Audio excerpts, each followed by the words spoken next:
Hello? There we go. Fucking hate that. Hello. Hello. Hey, howdy. I'm Ken, local Fox. If it's your first time here, I'm a very low-energy streamer thanks to a little thing called sleep disorders. I focus on RPGs, mostly first plays, though I do play other things, and I do love to play old favorites on stream when I can. We're continuing with Disco Elysium today. This is session number 10.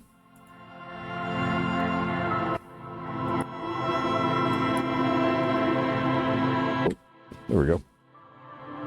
Took a moment. Let's see. So, the last time I played, I made a fairly good amount of progress. But I ended up having a heart attack at a very crucial moment. Which, you know, isn't ideal. Let's see. They're both at the same time, so. Hope everyone's having a good day, or at least a decent day. Okay, so if I continue heading this way, I will have the encounter that I had before I prepped last time. I do want to head back and give another try at opening the ice cream maker, actually. So I'm going to go do that before we actually continue here.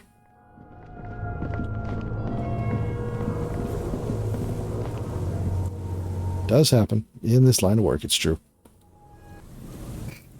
I mean,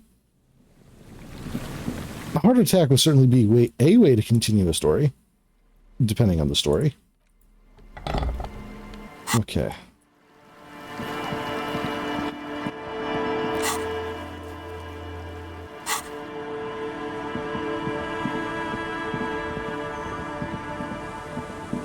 Iced cream does sound good right about now.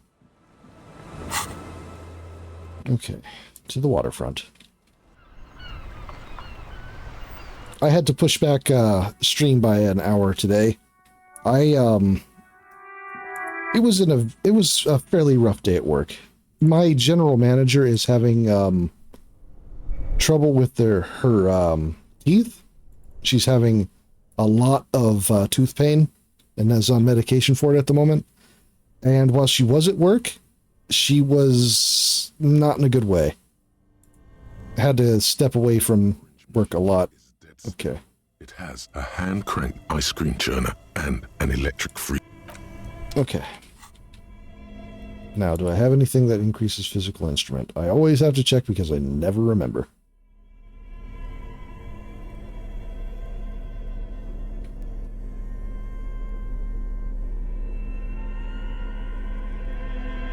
Okay, this does... Alright.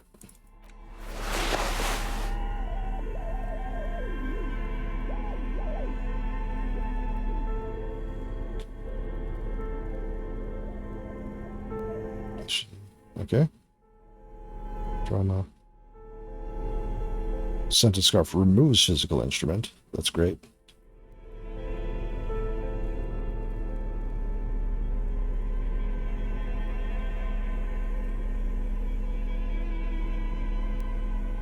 Okay. What tank top? Okay, let's just, alright. I'm going to spend a, you know what? I have 2 skill points to spend. So, as far as I'm concerned, that's 2 chances. Let's save anyway. Yeah, tooth pain is real bad. But it ultimately resulted in essentially me running the store for the most part by myself. And on a Thursday where it's relatively busy too, isn't great. I don't blame her. It sucks to have to work in that kind of condition. This orange is dead still.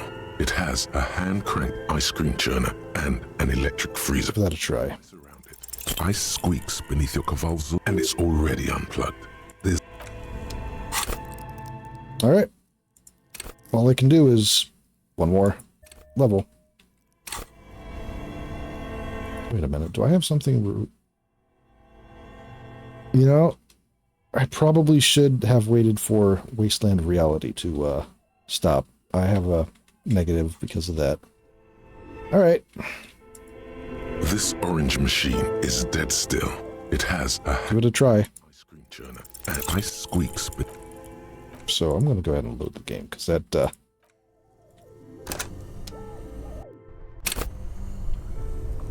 All right.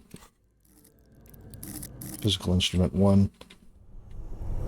All right. I have quite a significant amount of money, and apparently reading helps pass the time in game. So what I'm going to do is buy a book.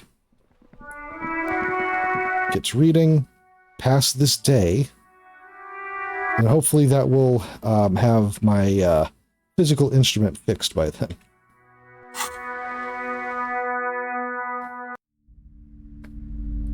All right.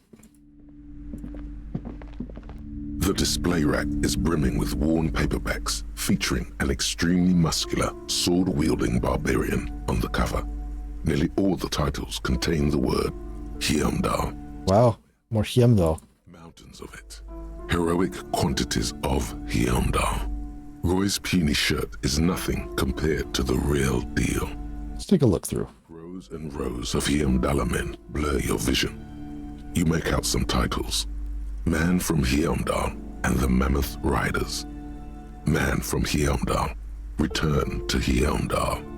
And the solipsistic Man from Heimdall and the Heimdall Man. Good God, how many are there? Maybe 100.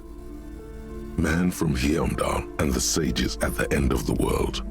Man from Heimdall and the false god. Man from Heimdall and the scorched earth.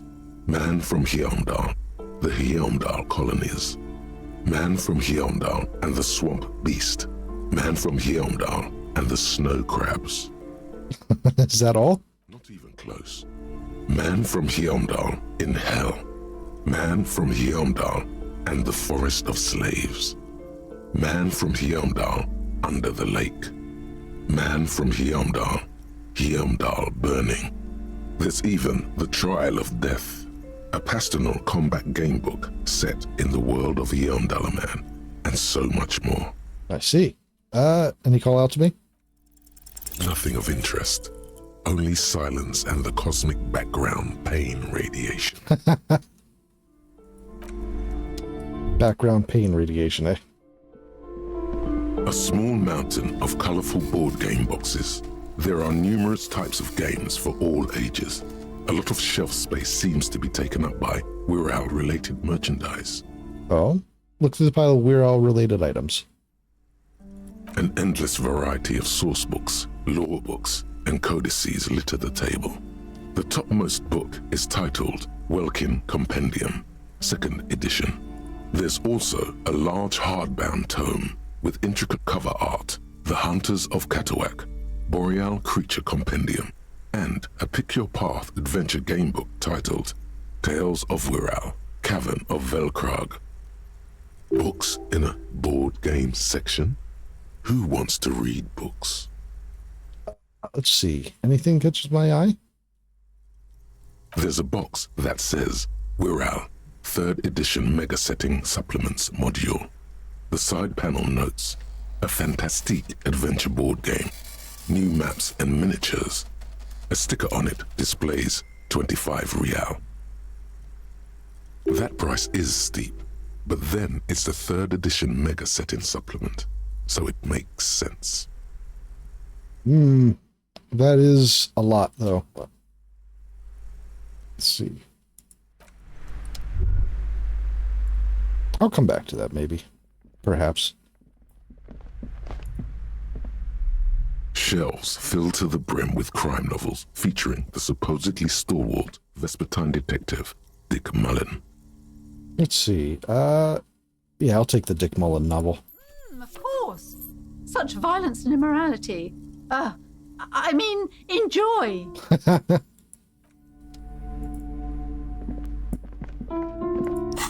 Such violence. Okay. Another Dick Mullen book that woefully misrepresents the nature of police work. In this one, our detective returns from a trip having successfully solved one case, only to embark on another. Does he finally face the taxing nature of his occupation? No. He doesn't even look like a normal police officer, or normal officer of the law. In your hand, you hold Dick Mullen and the mistaken identity. The brittle paperback feels fragile to the touch. Examine the cover. The cover features a pastiche of different scenes. In the foreground, a man in a dark overcoat clutches a pistol to his chest. Rising up behind him are two silhouettes wrapped in a passionate embrace. The tagline reads, Detective Dick Mullen must prove his innocence after an old friend is murdered by someone who looks just like Dick Mullen. That seems to sum up the premise nicely. Needless to say, it violates nearly every RCM regulation for a detective to investigate a murder in which he is a suspect. Shame. Are you really reading that, detective? I'm just looking for advice on being a real detective. I really need to know who this Dick Mullen guy is. Good luck finding it. He's not much of a character, I think you'll find. Just a stand-in for the reader. The point is for the reader to feel like they're solving the crime along with Dick Mullen. A crude narrative convention, but no less effective for it. Okay, motorway south.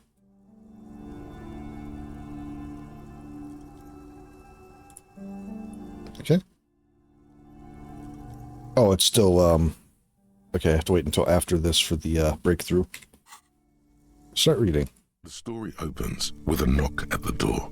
Detective Dick Mullen is greeted by an old friend, Charlie Spillane, who's come to Mullen to ask a favor on this dark and cold night. Spillane needs Mullen to drive him in from Vespa to a small town along the Elysium coast. Despite his friend's apparent agitation, Mullen does as he's asked, then returns home where he passes out drunk, as he does most nights.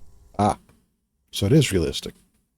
An extremely unprofessional and hurtful stereotype that's offensive to all upstanding officers of the law.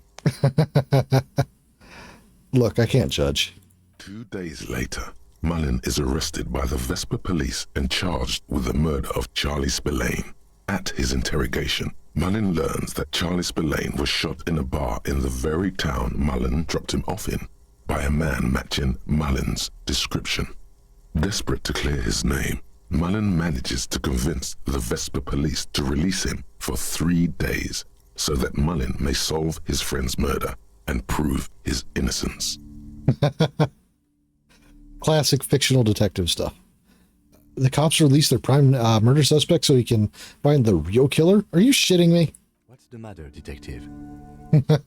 Lieutenant turns to you with a start. I don't know who's writing this shit, but I get the feeling they aren't experts on homicide investigations. The lieutenant shrugs, resigned to the idea that his profession will rarely, if ever, be accurately represented in art and literature. They're not shitting you, detective. This is what the writers think passes for police procedure. I don't think that's true. I think they think it makes for a compelling story. Okay, so Mullen didn't do it. Keep reading. Of course, Mullen didn't do it. That's the whole premise of the book. Anyway, Mullen returns to the seaside bar where Spillane was murdered and meets a beautiful, mysterious woman named Diana DeNerva. Okay. And not just any dame. She's truly one in a million, a knockout whose mind is as dangerous as her curves. But she's got a secret. Man, who doesn't? Secrets are the currency of human relations.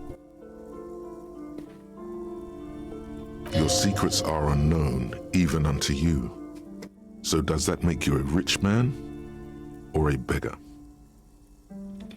Now it's getting interesting. Keep reading. Deneuve reveals that she was Spillane's lover and that he was mixed up with a local amphetamine smuggling operation. As soon as Mullen begins pulling at strings, the whole conspiracy begins to unravel. Not only is the local police captain in on the amphetamine ring, so is the son of a powerful politician and a strung-out art collector named Torvald, each of whom has his own reasons for wanting Spillane dead. Tell me about the corrupt police captain. Outwardly, The old police captain is a real law and order crypto-fascist, a barrel-chested man who's beaten his share of suspects to pulp. But he's also dirty and increasingly paranoid that someone's going to expose his role in the drug ring. He would certainly have the motive and the means, but the captain walks with a noticeable limp from an old war injury. Is it possible that he was able to conceal it long enough to commit the murder? What about the politician's son? A typical privileged twat. In all likelihood, he's just in over his head. He does bear a personal grudge against Spillane, though, a former prosecutor who nearly brought down his father's administration. The kid doesn't exactly have Dick Mullen's manly build, but he is the correct height, and while interrogating him at his home, Mullen did notice a certain overcoat that looks suspiciously like his own. And the art collector? Torvald, the art collector, is a strung-out mess. Frankly, it's hard to imagine him holding a pistol steady enough to actually hit someone, let alone plug them 3 times in the chest the way Spillane did. That said, Torvald and Spillane have a long history, and while interrogating him, Mullen discovers that Torvald was once involved with Deanna Deneuve. Could it be that this is all over a sordid love triangle? All right, get on with it. Delicious pulp fiction. One evening, Deanna Deneuve comes to Mullen's hostel room in tears. The two of them drink half a bottle of vodka, and soon they're seeking comfort in each other's arms. Of course. Well, that testimony won't be admissible any longer. Nice. Get it, Mullen? I'm not sure I'm happy with this, but maybe the story will turn it around. How does Mullen expect to solve the murder if he's sleeping with witnesses? The man's a prosecutor's nightmare. Solving a murder counts for nothing if all the evidence gets thrown out in court over police misconduct. That's just Dick Mullen's modus operandi. He might bend the rules, but he closes cases like no one else can. I'm not sure I'm happy with this, but maybe the story will turn it around. As the two lovers share a post-coital cigarette, Deanna Deneuve turns to Mullen and says, "By the way, Dick, there was something else I meant to tell you. Always aim for the center of mass." Whatever it is, Mullen never hears the words. A blow to the base of his skull knocks him out cold instantly. Fuck. When Mullen comes to, Deneuve is dead on the hostel bed next to him. To make matters worse, his clothes are covered with her blood. Double fuck. Mullen trashes his blood-stained clothes and flees the hostel, knowing it's only a matter of hours before the cops discover Deneuve's body, if they haven't been tipped off already. Fleeing a crime scene, destroying evidence. Even if Detective Mullen didn't commit the murder, he should be facing years behind bars. Dick Mullen won't be sent to the clink for the sake of some legal niceties. Esprit de corps and authority getting into an argument. The heat is on. If Dick Mullen can't solve both murders before the cops catch up to him, he's going away for life. Can you solve the case before the cops close in? Got some questions first. What is it, Detective? Why does everyone close to Dick Mullen wind up dead? It's a dangerous line of work, but somebody has to do it. That's why Dick Mullen never lets anyone get too close. Why did he become a detective in the first place? There was never a time when he wasn't a detective. He was born a detective. Was I not born a detective? For a moment, you cease to read the story on the page and see the book for what it is. A collection of brittle, cheaply printed pages held together by glue made from the hooves of horses. Uh-oh. You won't find the answers you're looking for here, in other words. Why bother solving crimes when the world is so evil? No. I don't have any more questions. I figured it all out. Who did it, Detective? Who killed Charlie Spillane and Deanna Deneuve? Love did the men. What? That doesn't even make sense. There's never a straight answer with you, is there? You just get hooked on random stupid notions and then repeat them every chance you get. Now go on. Find find out who really did it. Read the book. Finish. You begin furiously flipping through pages. Even as you know these books follow a series of well-worn tropes, you find yourself completely engrossed. You're turning pages so fast, you don't even notice the ancient spine coming unglued. You try to grab the pages as they come loose, but your fingers aren't quick enough. They're gone. Uh-oh. Dozens of pages scatter across the floor. The last fifth or so of the book seems to have been lost. It's possible that you could gather and reassemble the pages, but it would take way too Damn it. Stupid old horse glue. Ah, yes. The problem with mass-market paperbacks. They are not made to last.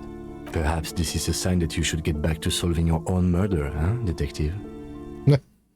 In your hand, you hold 4/5 of Dick Mullen and the mistaken identity. Put it away.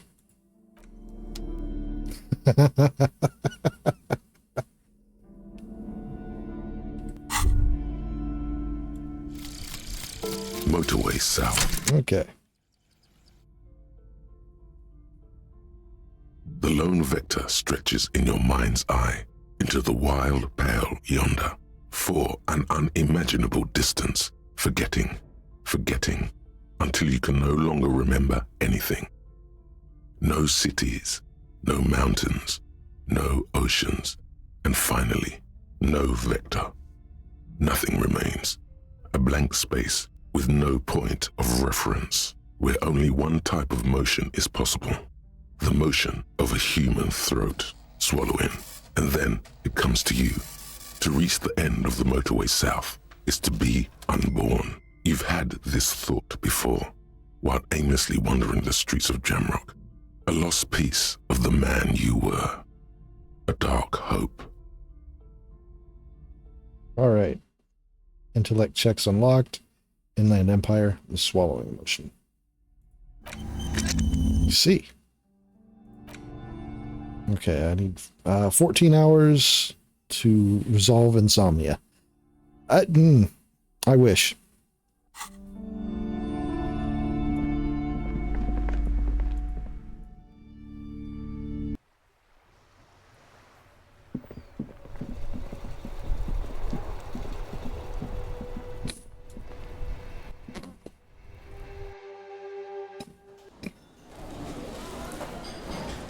Actually, all right. Travel to the shacks. Since I have a free room here and I won't have to pay for it. All right. An old mirror hangs on the wall. You see your reflection in it. The expression fixed to your clean-shaven face. You're still not accustomed to it. All right, let's attempt to remove the expression at 3%. Still not happening. Yeah, I didn't think so. Come off that easy. Let it be. The bed is comforting. All right. I have to kill an hour.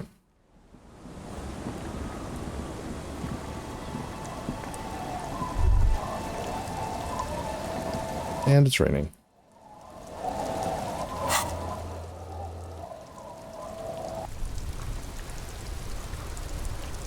Stuck there forever.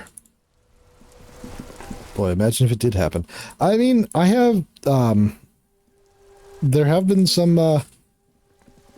moments where I pulled out some really, unexpected, rolls on that. So, I mean, it wouldn't be the first time.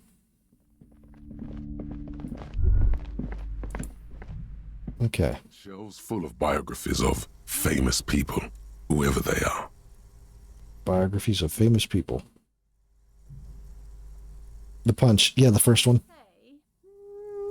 The Greatest Innocence. Yes, most certainly. It's an important educational tool delving into the depths of history, religion, and their relation to innocentic power. Shelves full of biographies of famous people, whoever they are. A true cultural touchstone. Enjoy the read. All right. This bookstore is not strictly about crime, romance, and biographies of famous people. There's also a wide range of paranatural literature. Indeed. Something about that book does seem to have spoken to you. Well, I hope it contains what you're looking for. Okay. Time to go read some books in the rain. God, I wish, actually.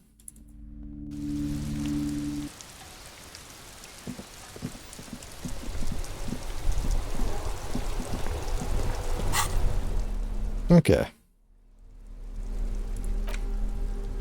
Medicinal purposes of the pearl. The cover of this heavy tome features a number of esoteric symbols. Flipping through the book, you find a number of sections on the general benefits of the pearl. A large pharmacopoeia makes up nearly half of the book. What's a pharmacopoeia? You come across the following explanation. While modern pharmacopoeia are continually updated by so-called experts based on the results of clinical trials, readers will find assembled here the timeless wisdom relied upon by generations of traditional Seolite medicine practitioners, Mesk mystics, and Ilmaran folk doctors. It's all quackery in Finally, something to calm the angry spirits that have been plaguing you. It seems to contain descriptions of the medicinal properties of various ingredients that may be gathered from the pearl, as well as instructions for producing a variety of herbal remedies. Is there anything about restoring lost memories? There are a number of Seolite tonics that promise to improve your short-term memory, but nothing that speaks to your condition. I just want something that will soothe the relentless torment of my existence. Don't we all? What you're describing is booze. You don't need any herbs for that. Thank you. Anything about curing an apocalyptic hangover? There's nothing in here that speaks to hangovers directly. However, while browsing through the various descriptions, you become convinced that you could assemble something from the ingredients listed here. Oh no. Want to give it a shot? All right, let's see what you got. First, you need to choose a base ingredient. Ginger root. Next, you'll need to combine the base ingredient with an appropriate vehicle. Mash into paste with some aloe vera extract. Sure. Lastly, is there anything else you'd like to add? More ginseng. More ginseng. The ginger and aloe vera make this poultice ideal for the treatment of arthritis. It won't do anything for your hangover, though. Would you like to try again? Oh, I see. Very well. All right. First, choose a base ingredient. Sprig of mint. Combine the base ingredient. Pea of birch. Lastly, is there anything? Ginseng. Ginger root will help with the nausea, and the birch bark tea will help you flush out the toxins. The ginseng should give you more energy as a nice bonus. Huh. The very thought of this tea causes your muscles to relax and your mind to clear. You're more present and in control than you were a moment ago. Wow, okay. All right, time to get back to work. Close the book and find yourself staring at the familiar cover once more. Put it away. Interesting. Okay.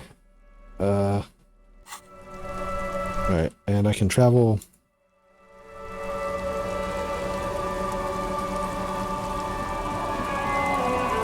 It's getting late and it's raining. Time to call it a day. Okay. Enter the shack.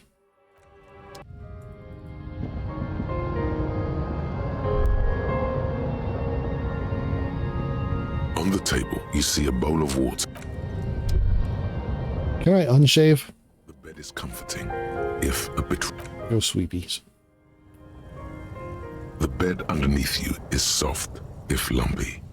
Waves wash the sand underneath the hut, then grow distant to your ear. In the quiet hum of the organic heater, you fall asleep.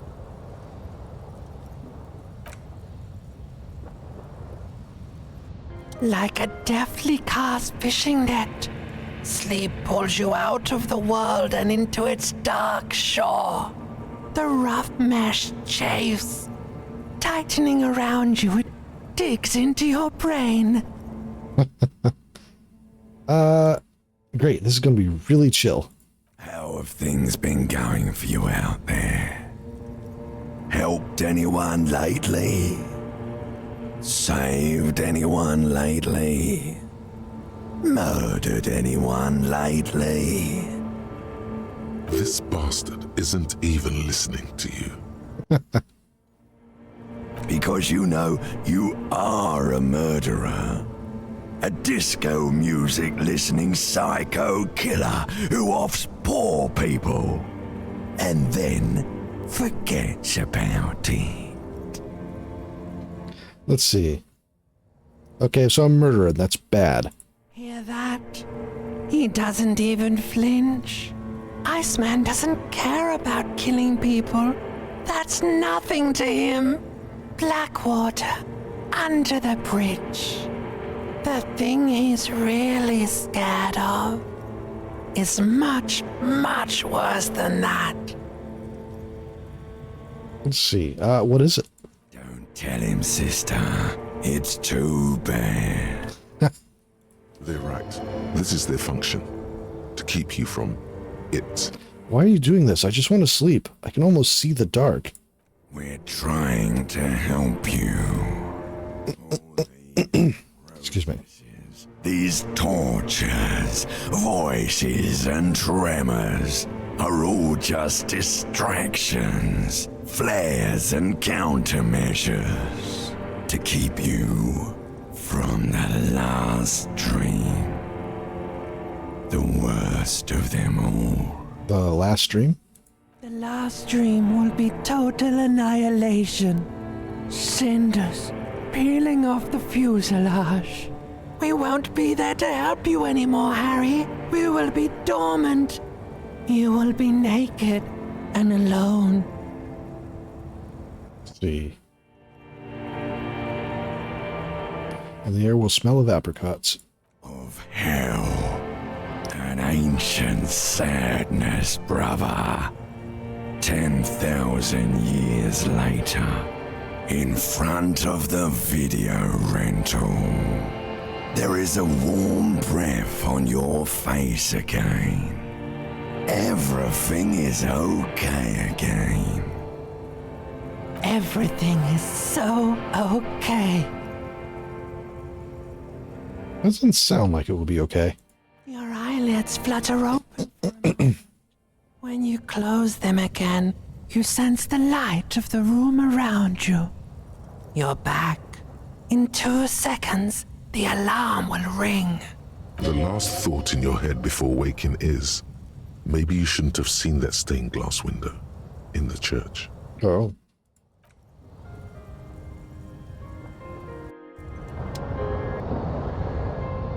Wait. Why are you in the chair?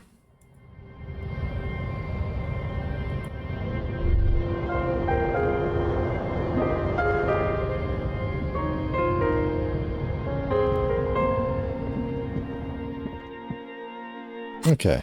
I need to... Really? 13?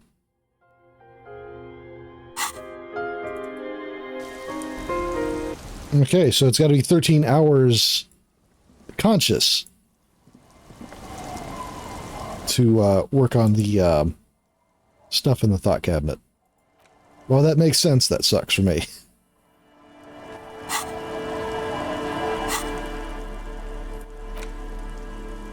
All right, let's read The Greatest Innocence. The Greatest Innocence by João Paulo Salomão Lopes de Fuego.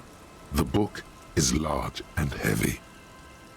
Browsing through the various chapters, you try your best to understand the ceaseless overflow, the sprawl of names, dates, places, events historical. Most of it ends up as a twisted mass of facts inside your brain. Your educational survey is done. Did you catch any of that? No. Oh well, it's pop quiz time. Let's see what you've learned. This might take a few minutes. You ready? Sure, why not? That's the spirit. Here we go. Question 1. Who was the first innocence? A real door stopper. Oh yeah, this is what I was made for. Okay, that's so? All right. Give me all the hints you got. A pop quiz is a short examination designed to test your knowledge without any prior warning or announcement. Such exams allow the teacher to assess how thoroughly the students have retained the material at hand. Voila. Now blast that first innocence. Dolores Day. Dolores. Let's see. Dolores Day. Wasn't she the most recent innocence, though? Incorrect. Dolores Day was the innocence of humanism, internationalism, and the welfare state. Okay. Codified parliamentary democracy and created modern institutions.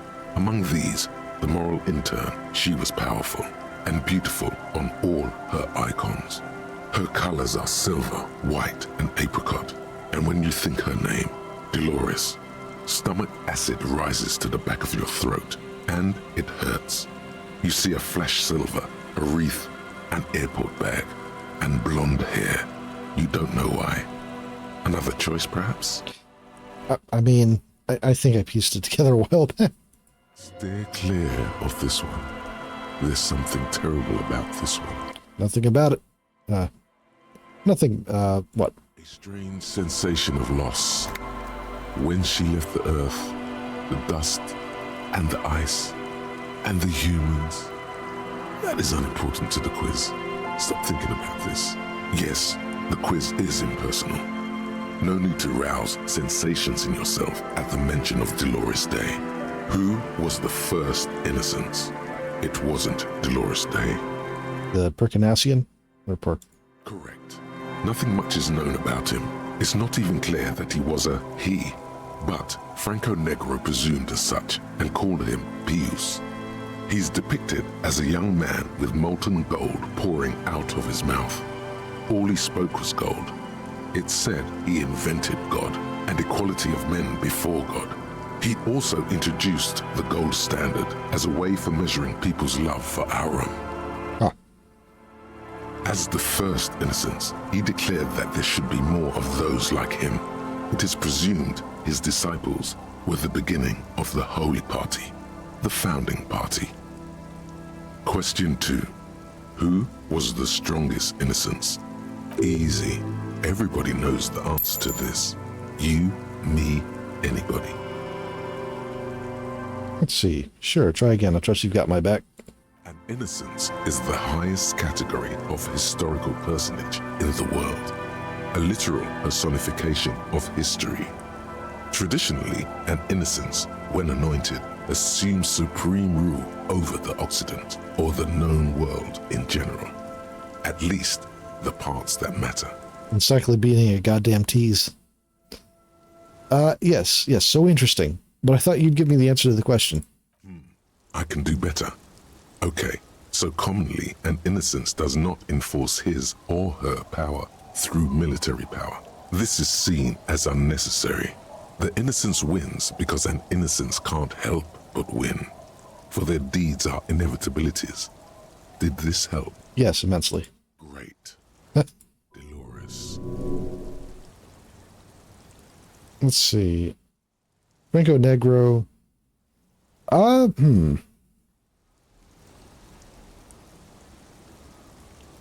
He's mentioned alongside a lot of, Correct. Okay. Named the innocence of militarism, he codified hereditary rule, but at the same time ended serfdom and established the Inter-Isolari Real as the global reserve currency. He also established the concept of the nation. Yeah, the way they were using his name before made it seem like he'd be the answer there. Franco Negro attempted to solve the rising tensions between the aristocracy and bourgeoisie by building a unified society in which everyone has a place and a mission, but at the same time may rise to nobility provided on the strength of his virtue. Question 3. Who was the false innocence? Got it under control. No problem. Solid on this one. It's widespread historical information. You going to be helpful this time? I can use a hint. Yes, there exists a group called the Founding Party, known as the Holy Party, during the time of the Pericarnacian. This, the world's oldest international organization, spends its time in search of either the re-emergence of the innocents or new members. Sigh heavily, out loud. There seems to be a mix-up with the sources. It's not my fault. At least it clearly wasn't Dolores Day. She wouldn't be false. She's beautiful. Let's see. That seems a little on the nose. I know.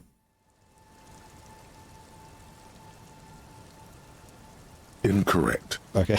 Is a large nation in the mid-northern area of the Mawindi Isola, north of the Occident, between the Ilmarin mountain range and the Pacific Mare Interregnum. Care to try again? Let's just lean into the despicable. Incorrect. Stepan the Despicable, regent of Kedra, was a ruler who conquered the known world during the Kedriatic conquest, instead of the despotic Eremno Pasternak. Would you try again?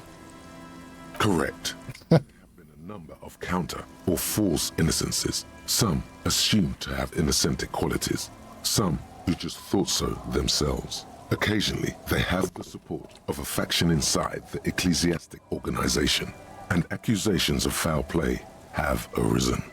The most famous and important of these was Eremno Pasternak. He was into torture, despotism, hymns, cannons, and world conquest, but got defeated and humiliated by Stepan the Despicable of Kedra. Final stretch. You've come so far and learned so much. This is the most important one. Question 4. Who was the greatest innocence? The most important of them all. The most precious to humankind. I've got it. Honest. Okay, are you sure this time? I'll bite. Hint me. Of course, this is my thing. The reason I exist in this world. The correct answer is Franco Negro. You're absolutely certain about this? Zero doubts. Incorrect. While Franco Negro built concrete churches and cathedrals, and while many people, especially the Mesk, consider him a father figure, due to his patriotism and nationalism, João Paulo Salomão Lopes de Fuego argues differently. Another choice, perhaps? Oh yes, militarism and nationalism. My bad. Yes, obviously. Dolores Day. Correct. The Mesk might see Franco Negro as the father of nations, but as of this century, there's been a great shift in attitude. Dolores Day has become widely regarded as the greatest innocence, a most radical change to the whole fabric of the world. Everything from inter-isolary travel to the connected world to 3 consecutive scientific revolutions can be traced back to her. Every decade that passes, she seems less human somehow and more beautiful. I like the sweeping music when it comes in, talking about her. Congratulations on finishing the test. The results and your subsequent grade have been calculated. You get a C, vaguely passable. A solid effort with nothing much else to show. Nice going, mediocrity man. You would have done better if you just left Dolores Day for the end. Dial the Dolores Day down a bit. Damn you, arrogant book. What's going on with you? Thinks it's so smart, goddamn. Okay. You are shouting at an inanimate object, like a real weirdo. No wonder you seem to have trouble with the right answers. Oh, I'll put the book away.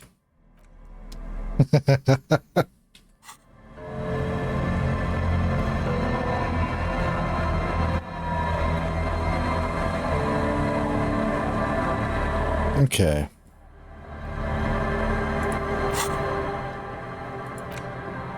I still have so much time to waste on Wasteland of Reality. I really want to get that solved before I move on, so that I can stop having my strength stopgapped so much.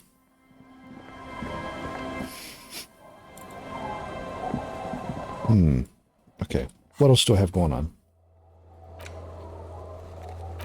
Sync signs with Noid. Right, I need to talk to the scab leader.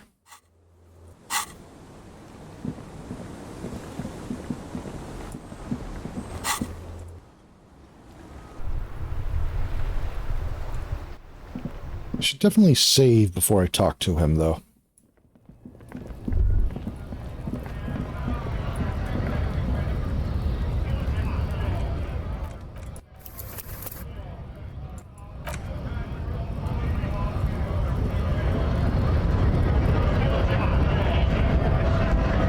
Right to work! Right to work! Shame on you! The first thing, or the only thing I was told about him is to not show him the tattoos of his deceased friend. So I think I'm not going to do that right away. Are you a mercenary hired by Wild Pines?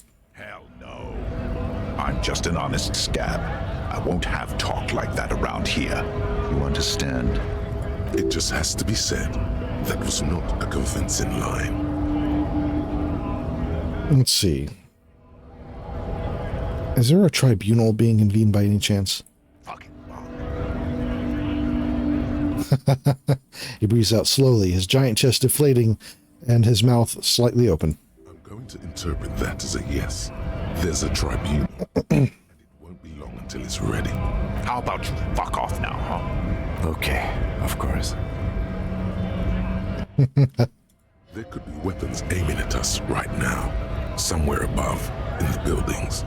The other merc. Don't push this, he's thinking. This is not the time. Okay. The man's breathing steadies, but his eyes are still narrow. Slowly, he's trying to get his right to work dance back on.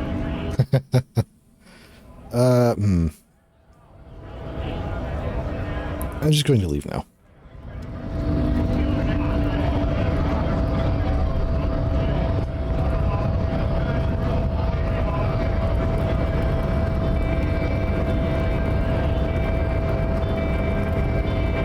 Okay.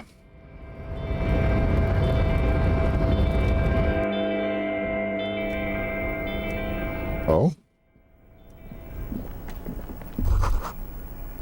A giant aspirin on the pillow and a pattern of coffee rings on the armrest. Someone habitually chilling next to the radio. Okay. The file cabinet stands No. in the drawer. Slide. Oh. The already familiar cold touch of plastic welcomes you as you pick up the handset. Oh, that's the payphone. Okay.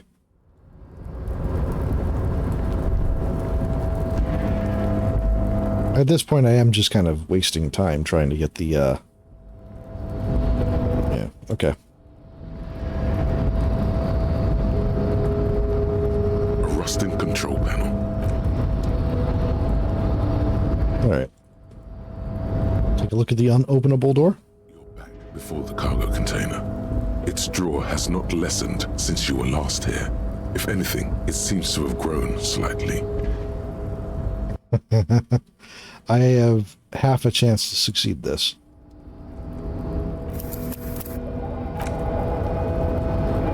You're back before the cargo container. Despite the dirt that surrounds and trails you, a beacon of light emerges from deep within you.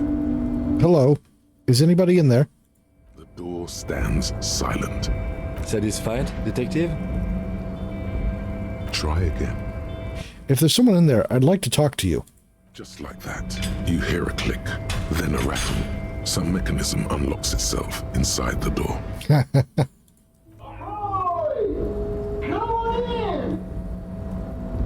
Mega rich light bending guy. Okay. You can't be serious.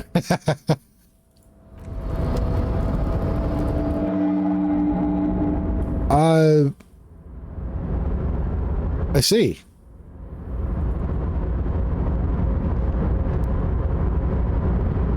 The man stands at the far end of the shipping container. It's hard to say anything more about him.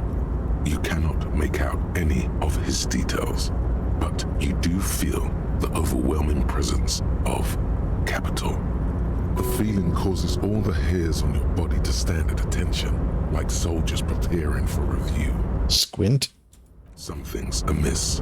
The light beams bend around his face and scatter in 1,000 directions. It seems the laws of physics do not apply here. They are suspended, distorted, and echo. Trying to visualize the physics at play is liable to give you an aneurysm. Don't think about it too hard. Damn, he failed my visual calculus. In the general stillness, only your tongue moves, flickering as you utter. Hello. Welcome. Come in. Make yourself at home. Sorry, I'm not better able to receive you. I wasn't expecting visitors today. You can't hear him exactly, yet you're able to understand every word he says. It is very strange. An overwhelming hum covers everything. Voice doesn't escape from him. Now, what can I do for you, gentlemen? Who are you? Who am I? Oh, I haven't been asked that question for such a long time. I don't meet a lot of people outside my circle these days. Anyhow, my name is Rustam Diodor, investor, license holder, and extremely high net worth individual. And you are? Is the weight of his wealth bending space? Mr. Diodor, I am Lieutenant Kim Kitsuragi of the RCM, and this is my partner. Harrier Dubois. Pleasure to meet you, Harrier Dubois. I must admit, the name suits you very well. So what are you doing in this container? Traveling. This is a great way to get around. It's fun, it's safe, and it gives me lots of time to think. By the way, let me now ask you a question. Where are we exactly? In the very, very early days of colonizing this archipelago, the kingdom of Surens, a precursor of a modern Sur-le-Clay, used to own the city of Revachol, an obscure detail in the bigger picture, but still worth dropping. Let's see. Martinet, there's a gold church here. Creepy. Okay. Former colony of the kingdom of Suresne. Is that how B&B fold space-time? You know, I mean, if they somehow became deities of commerce, it would stand to reason that their wealth itself would have physical alteration properties of some kind, right? A fellow history buff. I myself am currently reading up on Franco-Nigerian era trains. Very interesting stuff. It's a shame I can't get out and explore myself. One of the downsides of being an extremely high net worth individual is that mobs of low net worth individuals are constantly banding together to ask for money. So you travel from place to place via shipping container? Smart, you know? It also provides a means to hide from all the targeted advertising we extremely high net worth individuals are constantly subjected to. Luxury yachts, high fidelity portable radio systems, fail-proof outerwear, and so on. It just gets a bit middle class after a while. A bit bourgeois. So you're saying being rich isn't worth the hassle? Those things all sound pretty nice. Yeah, they sound pretty tiresome. Say being rich isn't worth the hassle? What? No, I did not say that at all. Being rich is great. Just don't tell anyone I told you that. The bending light appears to wink. How did you become so rich? To be perfectly blunt, I inherited my fortune from my grandmother, who herself was an extremely high net worth individual back in Grad. All I did was take her fortune and invest it prudently. Believe it or not, it takes more than a bit of skill not to blow a vast fortune on sailing boats, bad choices, and unsupervised state policy. Unsupervised state policy. Actually, at the level this guy is, it takes several generations to do that. But, alright. What's it like being an extremely high net worth individual? I gotta tell you, at first, being rich is a lot of work. You've got to work hard because everything's so darn expensive. You know, prices increase exponentially at this income level. I'm not sure that's how that works. But then, once you've reached my position, it's nearly impossible for me not to make money. My assets are so diversified that I'm bound to come out ahead no matter what. Some of my lower net worth friends say to me, but doesn't that take all the fun out of it? And I tell them, not really. Let's see. It's great you've done so well for yourself, but don't you think you owe something back to the wealth of the rest of society? Don't you think you should use some of that great wealth for the glory of your fatherland? You're right. Capital accumulation is its own reward. You're a thief. People are out there still working their asses off while you chill in here. Cool. I don't have any interesting replies. Quality money living such a high net worth existence is overwhelmingly exciting. But yes, as you now see, it can sometimes just stun you with its boredom. I have committed to being boring cop. You're an risk investigator, right? Can I have some money? We should get back to our investigation. Thanks for your time. Why go so soon? I feel we've so much more to talk about. Well, until next time.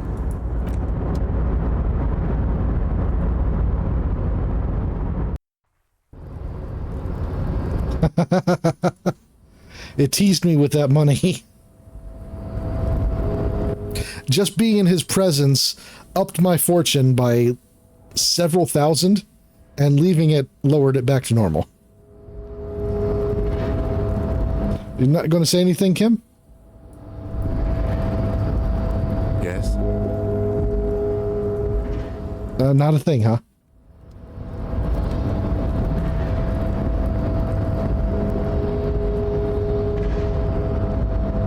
Rude, right?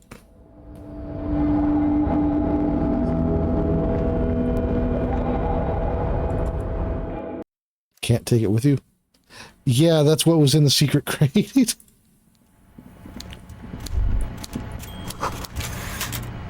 That's not a fishing rod, is it? It's...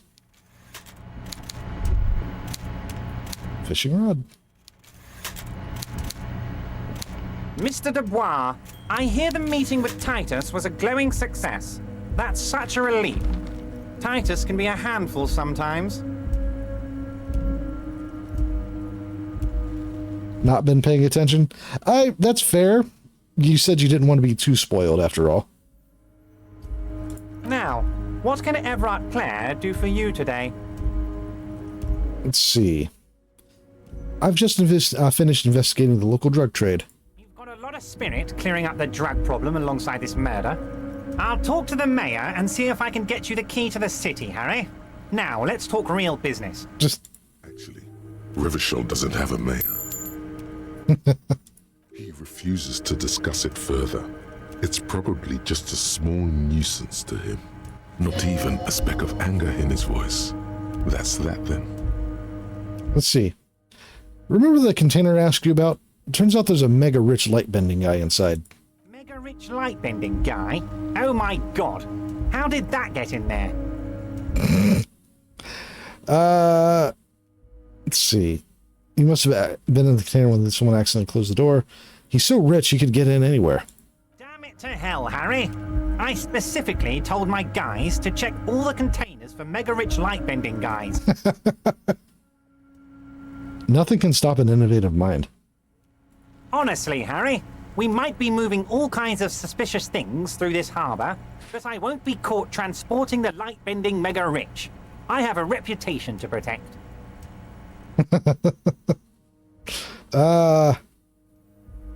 Yes, the transportation of the mega-rich should be tightly regulated. Doesn't seem like he was safe. That's actually true. You're a fucking idiot, Harry. I love it. Thank you for sharing this deep, idiotic part of yourself with me. A hallucinating market liberal. I love it. So poetic. I shudder to think what you're going to tell me next, Harry. Not for 1 second did he believe there's an actual mega-rich person somewhere in his container town. Let's see. I met Joyce, the company representative. Oh, that's very nice. I haven't gotten around to her yet. I'm very, very busy, you see. I hope you're getting along. One thing I want to make very clear, Harry, is that this is not some kind of union versus corporation situation. Everyone is just pals here. Just pals. We're all trying to do what's best for Martinez.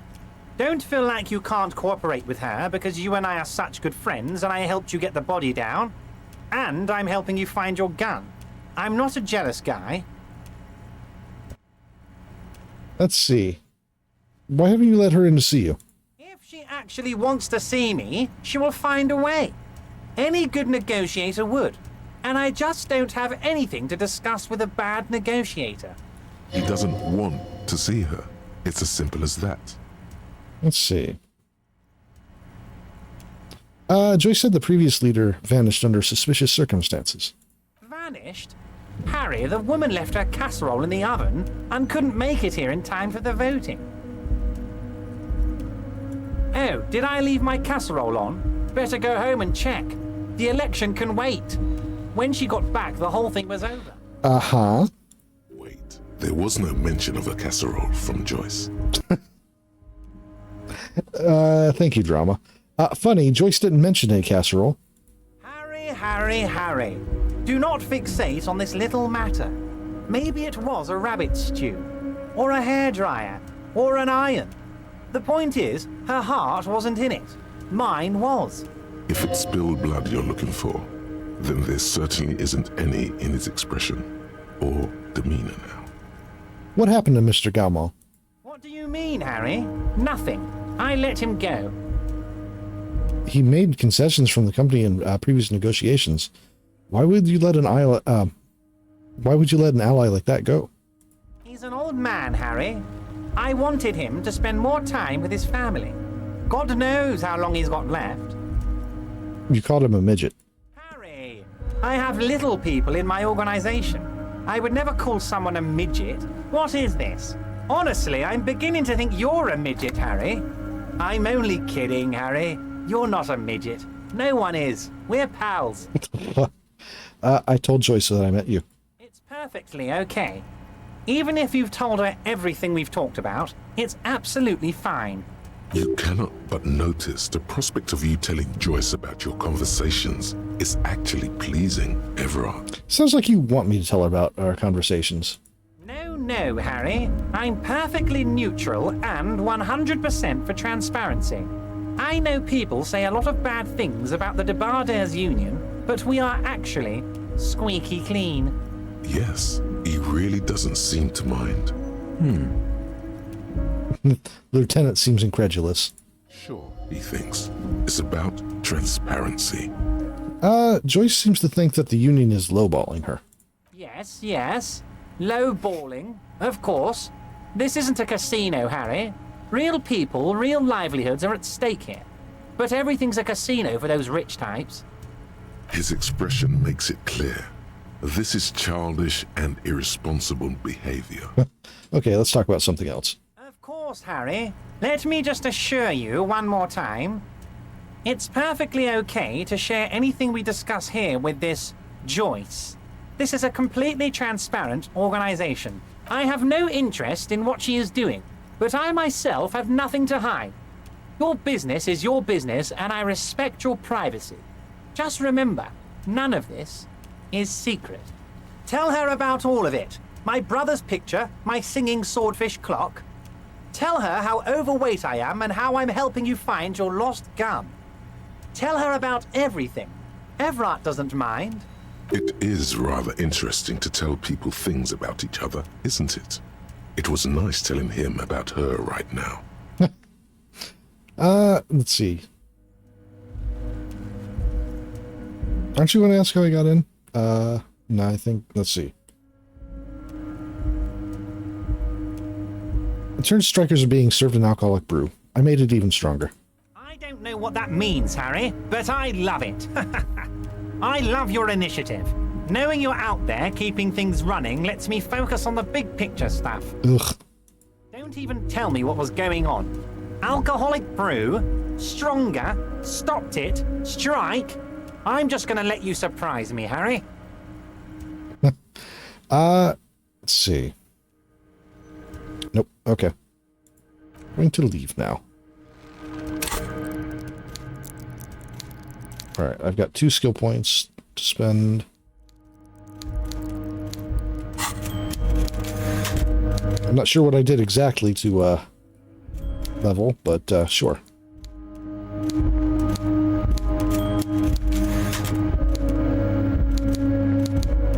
Okay, there we go.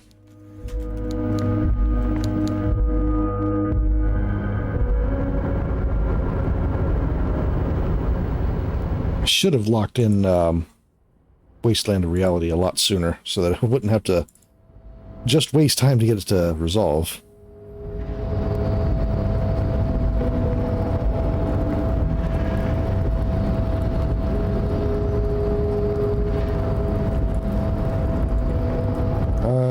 Over here. There we go.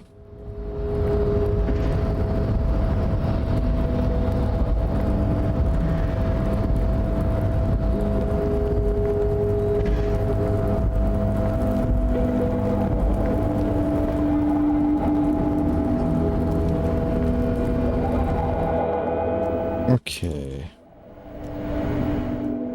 I suppose I still have some people to talk to.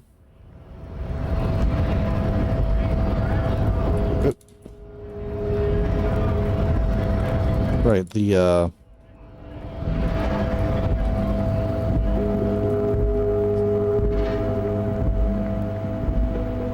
cryptozoologist.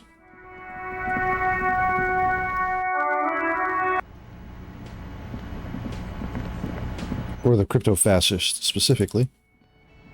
Let's see, how much time is left on it exactly? 12 hours.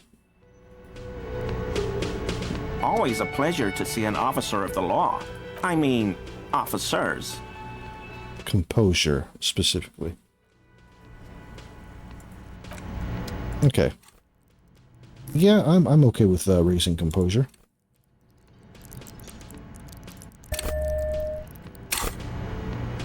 Always a pleasure. I mean, officers. 72%. Okay, he keeps shifting uncomfortably, but you can't make head or tail of this sound. Wow. Wow. I'm honestly, when was the last time? Okay. Wow.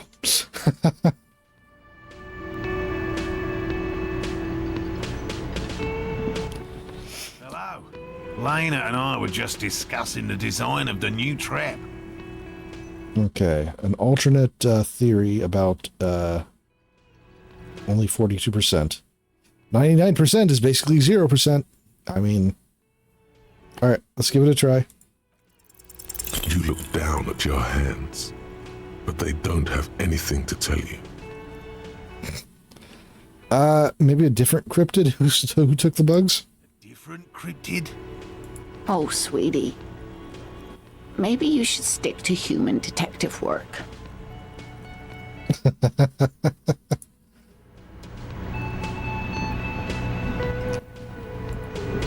You see, it could be connected to the barred door upstairs.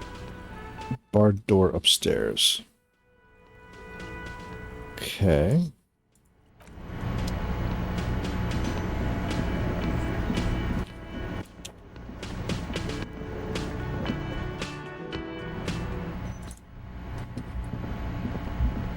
This one?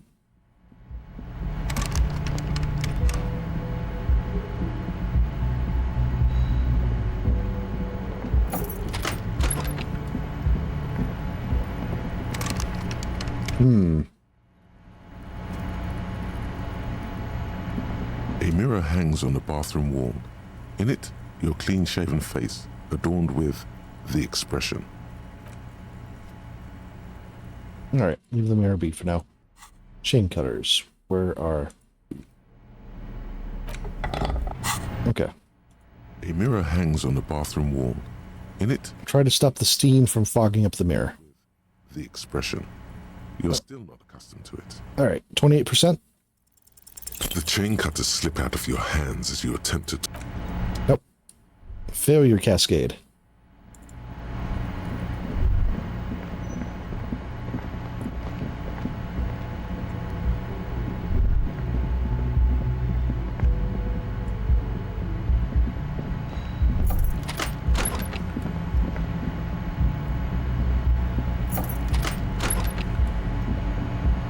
This medicine cabinet is stocked with drugs. Nope.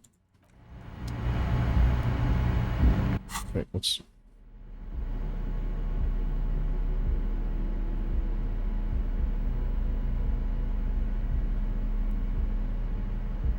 Alright, okay.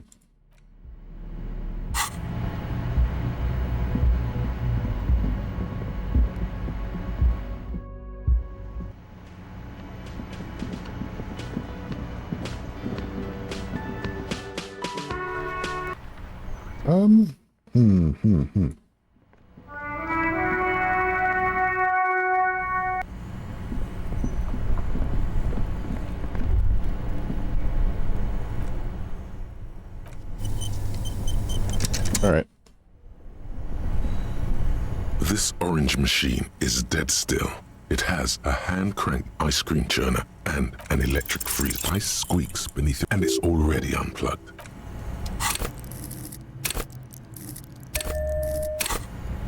This orange machine is dead still. Ice squeaks, Nope. and it's already unplugged.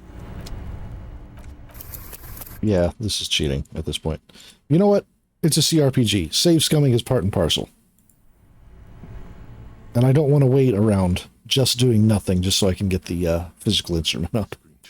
And an electric ice squeaks, and it's already on. I don't know if it's even possible or if these are determined. Machine is dead still. Ice squeaks, and it's already on. My sincerest apologies to anyone watching. Because I'm going to do this for a bit.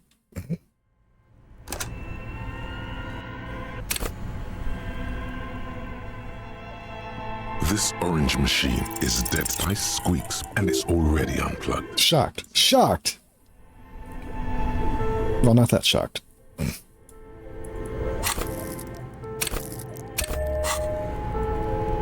This orange machine is dead. Ice squeak, and it's already on.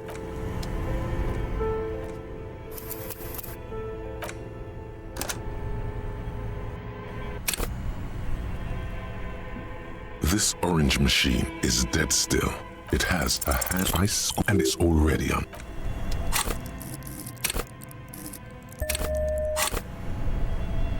This orange machine is ice squeak. Nope. Let's see.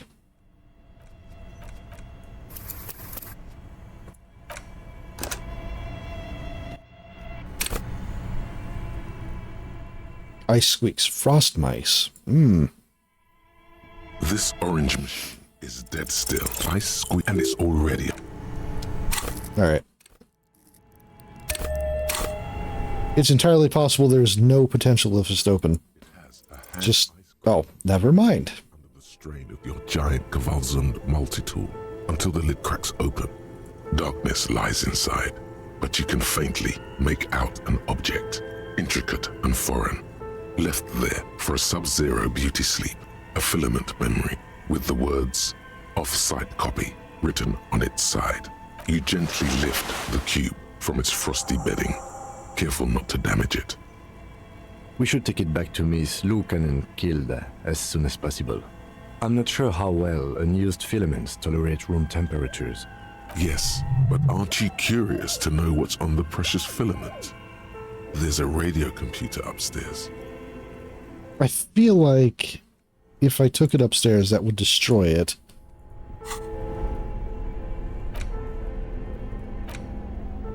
Or I could just sell it. $50. Alright.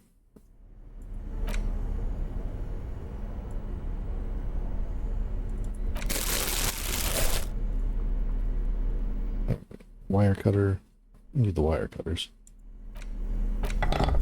Okay.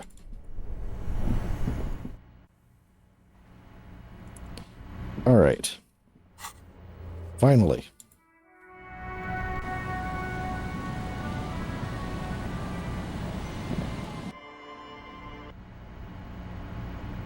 No amount of safe scumming was gonna stop me. Alright.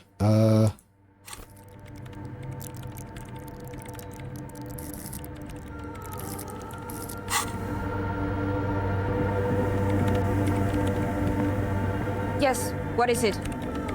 About the off-site copy. Yes? I brought you the filament. Thanks. Looks like it's the one. What's going to happen now? Now I'm going to print it out to see what's left of it. Wait, no. That's dangerous. She shouldn't do it. Wait, don't put it in yet. It might be dangerous. No, it's not dangerous. Just depressing. How do you know? I have a theory. Lintel was able to divine the anomaly's location from this broken copy. I want to repeat their calculation, only this time with better equipment. Watch. What an intricate display of failure. What an intricate display of failure. Nice way to put it. The paper starts filling out with ink, soaking it in a gleaming blackness. Not a single line of data stands out. Let's see. Please just stop playing with this thing. Now what? Something's very wrong with the filament's memory. Sorna doesn't reply, her hands running over the printout. She's looking for something. For her morning star. Eyes scouring the millimeters. Here. I found it. Where? Hold on. She's behind the keyboard now, typing some numbers on that only she understands. The terminal beeps, and the light inside starts pulsing with a glowing heart. Let's see. I'm still not sure it's a good idea tinkering with the unknown. Say nothing. Just give me a second. I'm almost... You're almost? I've never witnessed a programmer work before. Done. I've got it. I found the location of the anomaly. Oh. You found the coordinates? I found the coordinates. She's beaming. You can feel it in your heart. Congratulations. Thank you. So where is it? Where is your 2mm hole in the world? There. In the swallow. She points to the other end of the church, where the group of water bowls forms a ritualistic arc. Think you can help me again? Sure. I need you to go move those water bowls for me. I need to double-check my calculations. What an interesting proposition. Truly a task for the intellectuals. Solving the puzzle of water bowl. Right, I'll go figure it out. I'm good with intellectual puzzles. Figure it out? No. I don't need you to figure anything out. I've got a computer for that. Just walk over to the circle and follow my instructions. Move the third bowl 2 centimeters to the left, and the fourth bowl 5 centimeters to the right. This should do the trick. What? She only wants you to follow instructions. Nothing intellectually stimulating. In this task, a child could do it. Sure, no problem. Thanks. Sometimes you have to do the dumb labor.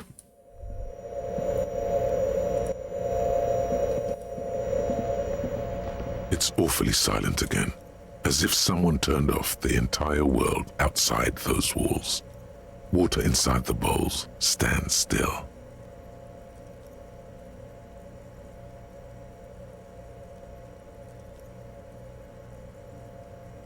Okay, 1 second.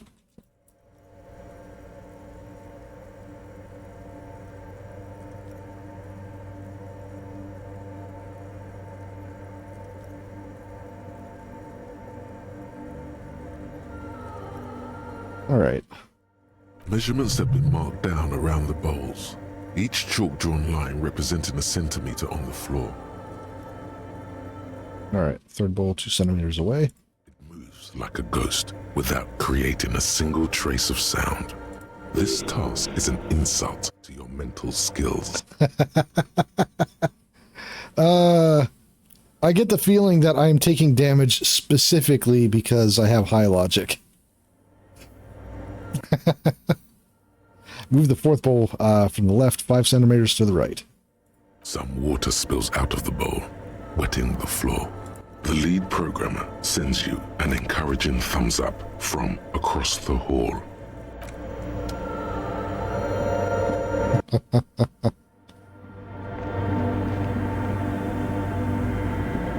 Yes, what is it? I moved the bowls. It was mind-numbingly easy. What's next? Great.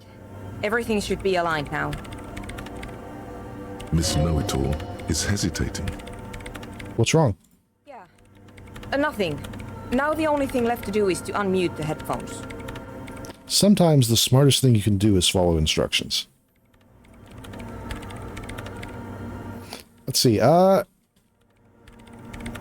If we got the location right, we should then be able to hear whatever sound this anomaly makes. why'd you have your headphones on mute in the first place? Honestly, I'm a little scared. Isn't it just going to be silence and nothing else? I don't know. That's what I'm scared of. I don't know. It could be anything.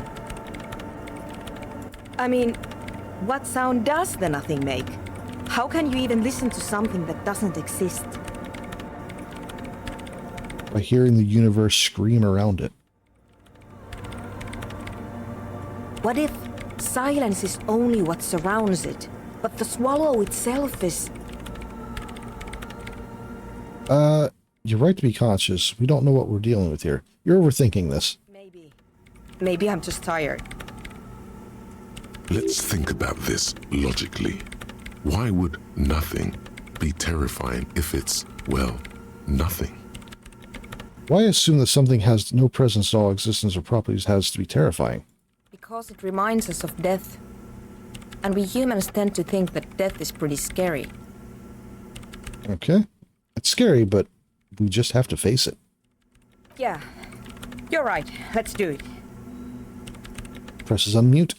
The lieutenant takes a step back. And then nothing. Nothing happens. As Sona Lokinen-Kilda presses unmute on her keyboard. Nothing but silence. You can hear some small animal cross the floor in the chancel. It's that quiet in the sanctuary. Say nothing. She doesn't talk. Her eyes closed and brows knitted together in a state of deep focus. One hand cupping the headphone. Well? Damn it. Let's see. Did you hear anything? No, of course not. Nothing happened. Let's move on. Oh. Despite her fear, she was hoping for something extraordinary to take place. Do you mean nothing happened? Did you find the swallow? No, my hypothesis was wrong. According to this, I should have heard something, if I got the coordinates right. Like I said, silence is only what surrounds it. But this is just another failure. Silence sounds like silence. That's all it is. You can try on the headphones. See if you can hear anything. But don't get your hopes up. Silence is silence? You're sure there's more to it? This can't be it. You should have a listen. Oh no. Another super low check. Right.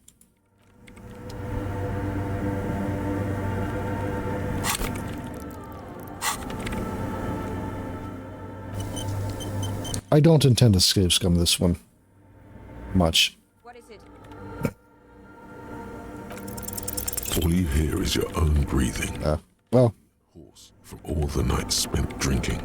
It's the breath of an old man. But there's something else. There has to be something big, something unexpected, something new, yet to be discovered.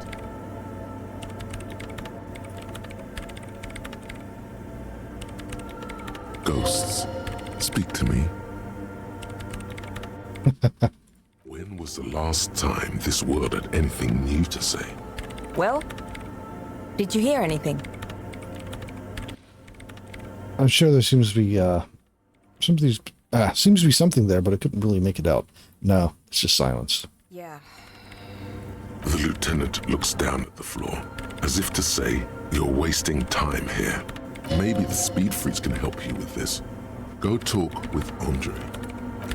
Okay.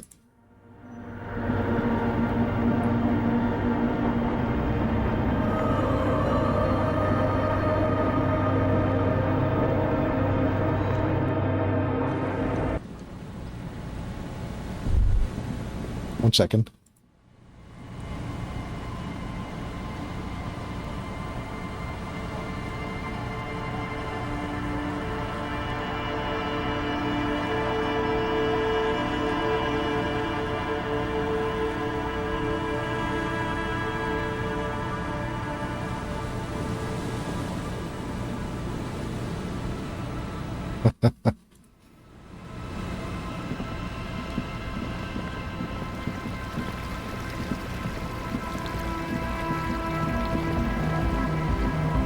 Oh, can I attempt empathy again?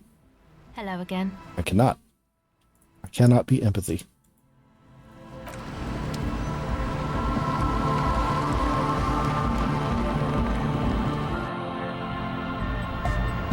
Hi again. So, how are things going? Let's see. Did I talk about the church again? Yes? What's the deal?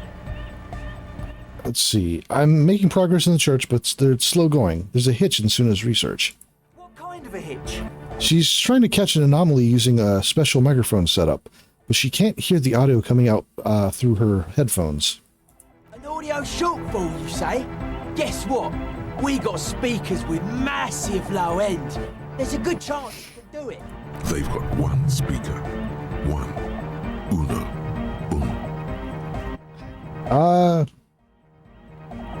I'm not sure it's the lack of bass, but we'll see what Suna thinks. We've got some serious range on this baby. It'll blast her shoes off. Believe me. That's it for now. Goodbye, officer. Okay.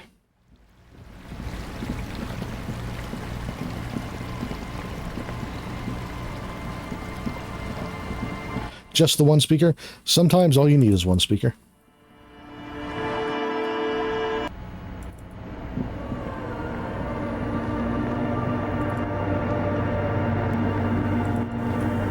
Yes, what is it? Let's see. Oh. We get a bonus from doing it that way, huh?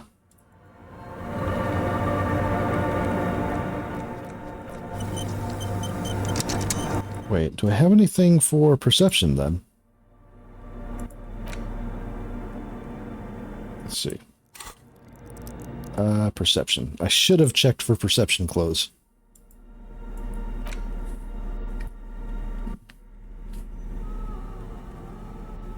No, you need to.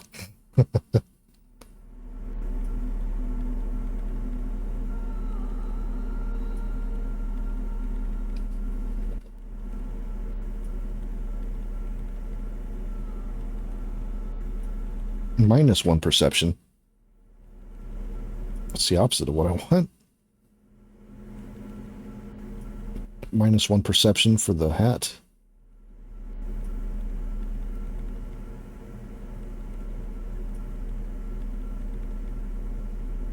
The boots are perception. Alright, I'll add boots. Not sure why the boots are perception, but, you know. Okay. Anything else? Removing from Perception.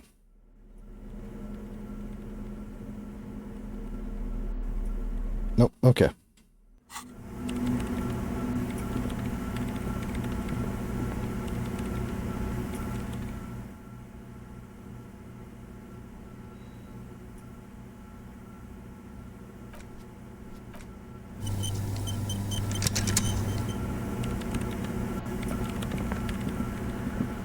Yes, what is it? All right, 42%. That is a significant boost from just wearing boots. All right, give it a try. I will save scum this if it's that close. Still nothing.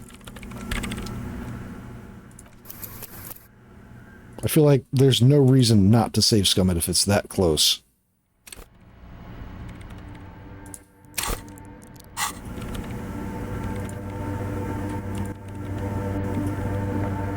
Yes, what is it? Still no.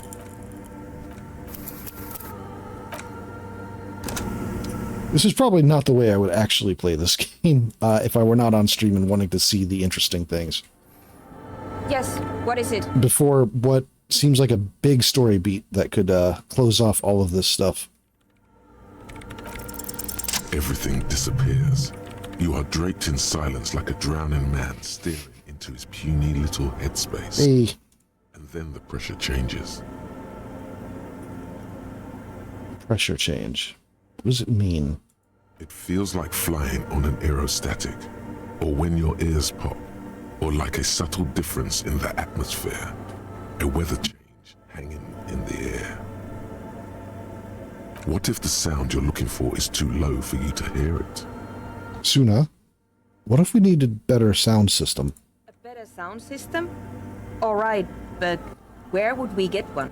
Suddenly, a rhythmic beat hits the walls, causing a small patch of decorative stucco to crumble onto the wooden floor.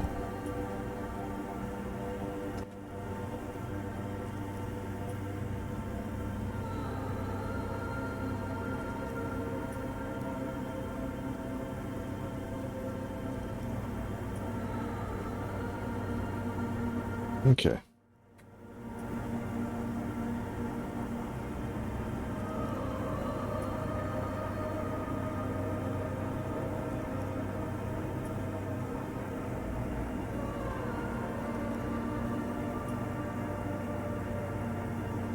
Okay, sorry about that.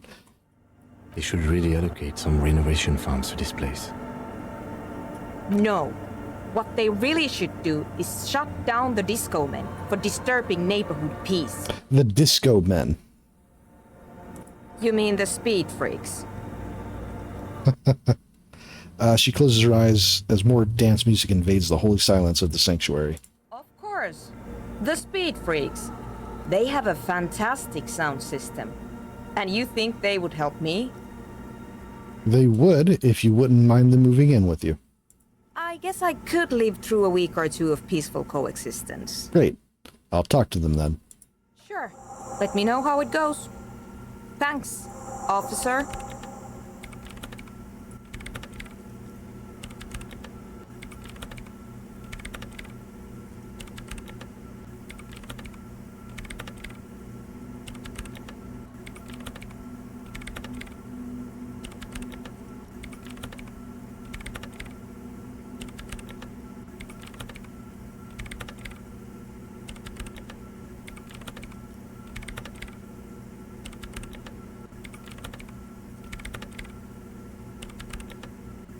Okay. Try not to get too distracted, but answering questions on the side.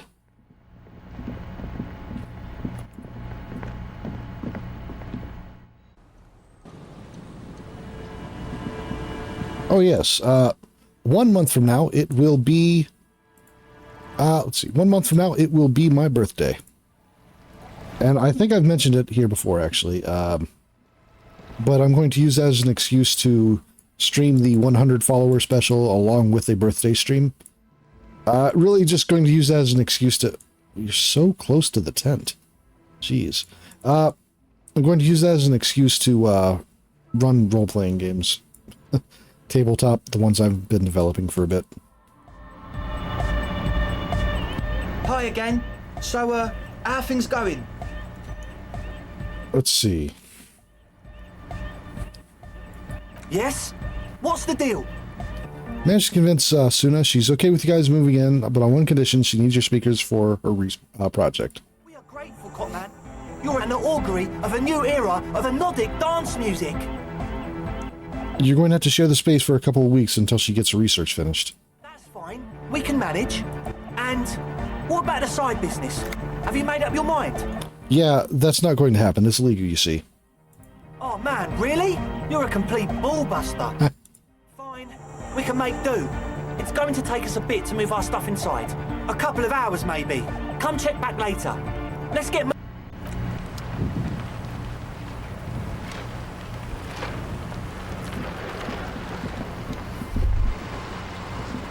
Oh.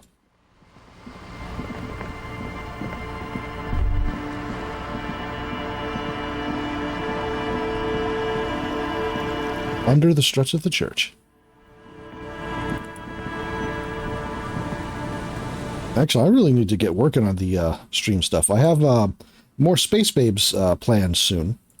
I want to try to get another Space Babes session done either this coming month or the month after.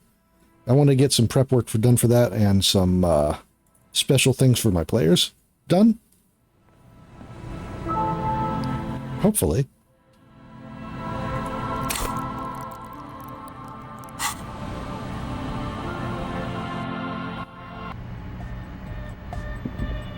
Okay.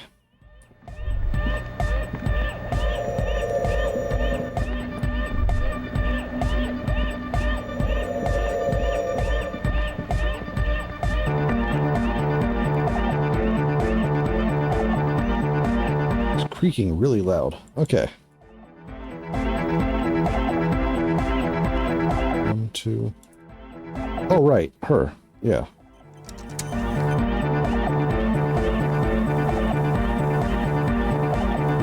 What is it? How's the project going? I see that your neighbors have moved in, but all I hear is anodic dance music. What? What did you say? I said, how's the project going? Hear you! The music is too loud!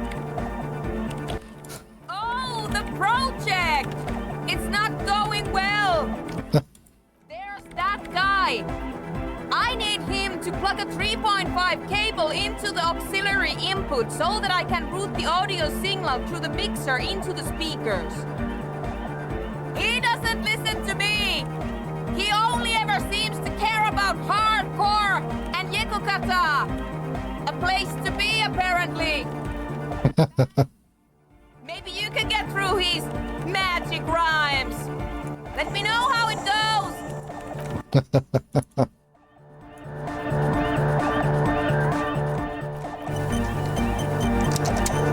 Glorious church! The place to be! Make some noise, my church people!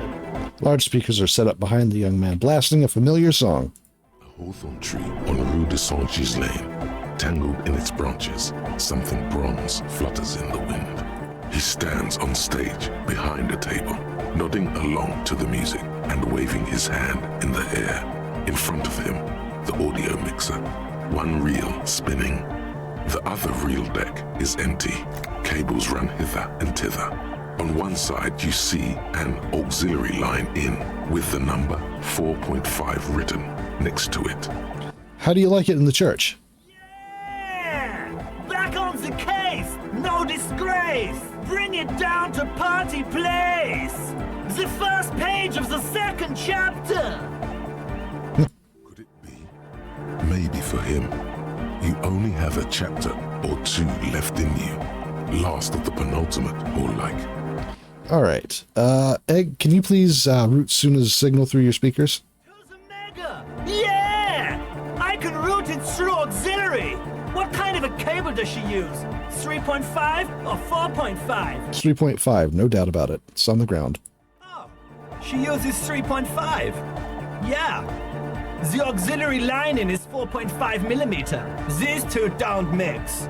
Oh no, we're going to be in this church forever. Don't worry, I have an adapter for it right here. Hang on, this is a 4.5.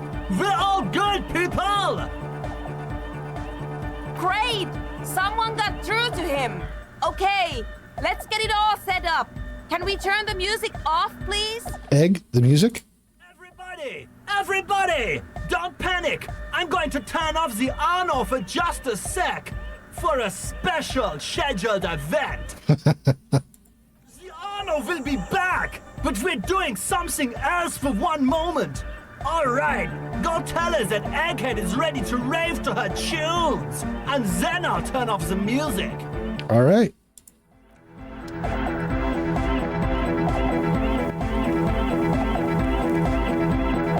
Yes, what is it? All right, he plugged in the cable. You can now unmute your speakers. Okay, but think you can ask him to turn the volume down a bit? Just in case. Maximum!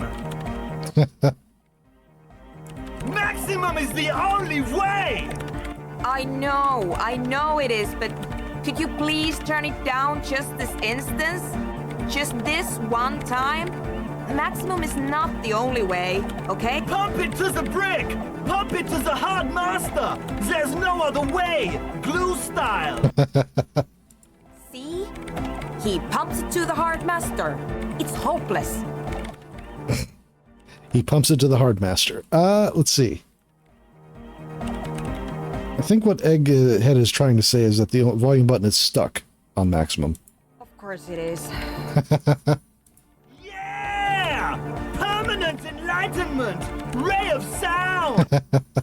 Never mind then. Let's get on with our project. I'm going to unmute the speakers on a count of 5. Everyone ready? Egghead pumps his hand up in the air, waiting for the beat to drop. All ready. Ready. I'm ready if you two are detectives. All right. The lieutenant nods stoically. Suddenly, your palms are sweaty. The church seems cold and large, somehow. Ready. 5, 4, 3, 2, 1. Mute disengaged. Complete silence fills the room. No wind outside, no waves, no floorboards creaking. Total, continuous silence. This is unnatural. The woman looks around. In the silence, you see dust move on the floorboards. The driver of the speaker vibrates in the air and then stops. Plasterwork begins to crumble down the walls. In the silence, a low hum starts creeping up your spine. It's a song inside you, not in the speakers, not in the room. A great bass sigh in the basement of your mind. Slowly, it builds until the air around you starts to vibrate. Nice. The floorboards, the glass, the streets and the people. Nothing will remain. Guys, what's going on? Slight rattle like crystal clattering in the cupboards fills the air, joining the chorus. Uh-oh. It's getting louder. In the basins, the water looks like it's boiling. Hosiana! Mother of Mega! In his mind, a tidal wave approaching from afar, swallowing entire coastlines on its way. Salvation. Let's see. I've never heard anything this hardcore in my life. It was in me at first. The beauty and the beat! The future of dance! Planetary! No, Egg! It's the window! In the corner of your eye, the lieutenant steps aside, cautiously, his eyes searching for a possible evacuation route. The window is going to come down. No, the roof! Cracks appear on the stained glass window. Cracks run up the wooden pillars in the dark. Come down to us! Love! It's shaking the building's foundation. The floor twists A great pulse arises in your flesh. That's it. I'm muting it. I want to dance with somebody. Let's see. Everybody don't panic. It's beautiful. Beautiful car! Beautiful life! Shit! It doesn't stop. A seal? Have you? Yes, I've turned it off. Andre, pull the compressor. The place is gonna come down. Fuck! I can't shut it up. The signal's passed. It's not in here. It's... In the mixing desk now, building into a positive feedback loop. This is it. A great roar. The vault of the roof twists above you. Glass shatters somewhere near the door. It's coming down.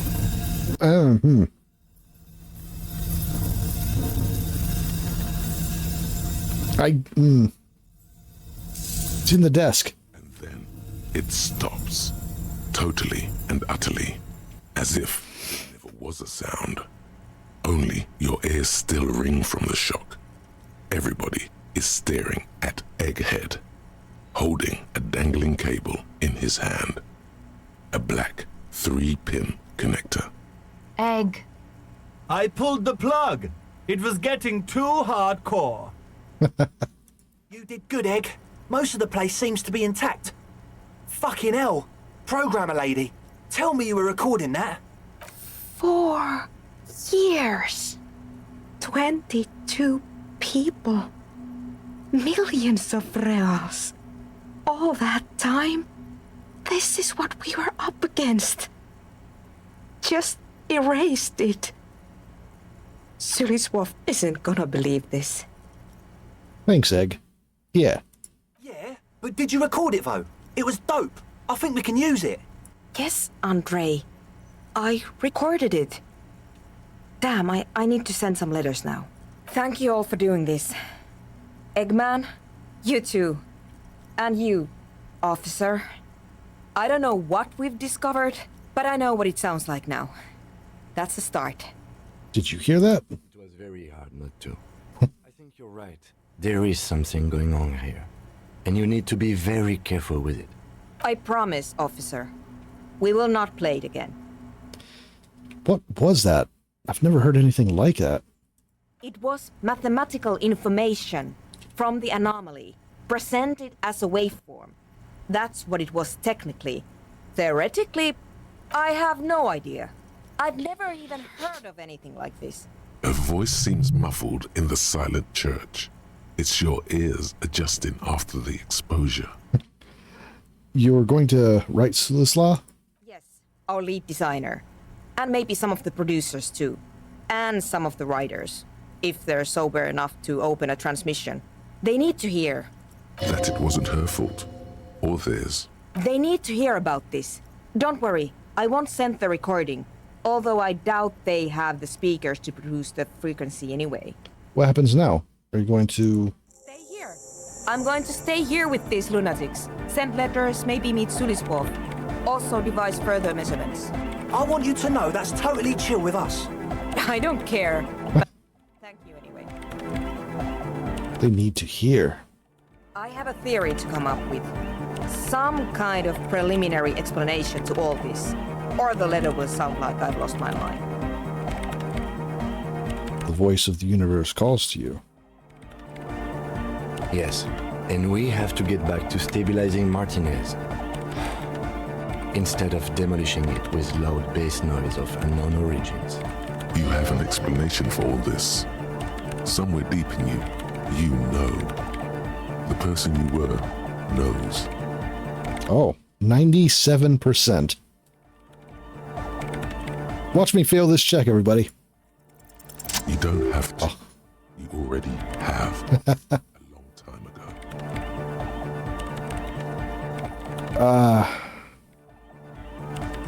Wait. How? These thoughts formed in you somewhere, in a long-forgotten discussion, behind a kitchen table, in the evening light. Imagine being a game dev and the universe does a Control-Z to all your work. Damn. Drinking coffee and smoking with a friend. Suna. It's the origin point of the Pale. What? The swallow. It's how it starts. It's baby Pale. But Pale isn't here. We're thousands of kilometers from the edge. No, we're 20 meters from the very edge. She looks up into the darkness under the nave, then back at you. I mean, everything about it does track. You have her full, undivided attention. The lieutenant's, too. He takes his glasses off. The Pale isn't... the Pale is only an effect. A transition between the world and that. Then what is that? It's nothing. It's less than nothing. It's less than nothing. The final state for reality. Imagine if all this never was. Then the Pale is... curdling milk. But the milk, it clearly hasn't started curdling yet. We're here, and the Pale is not. One day when it's larger, it will be. I understand. A theory of the Pale where instead of an outer ocean, it metastasizes, like a cancer or a mold, erupting in points inside the world. This is one of those places. According to this, how long? Until it starts swallowing? It's already started, starting with sound. And information, causing data losses in the East Insulindian front. Have you considered why it's formed in a church? And also when or how it might start growing, or if it has other effects in addition to sound and data? An intellectual hunger fills her now, casting fear aside. I also have a question, since we are piling them on. How do you know this? I'm not doubting you. I'm simply curious as to how a detective of the RCM knows how to think this. It didn't form a... let's see.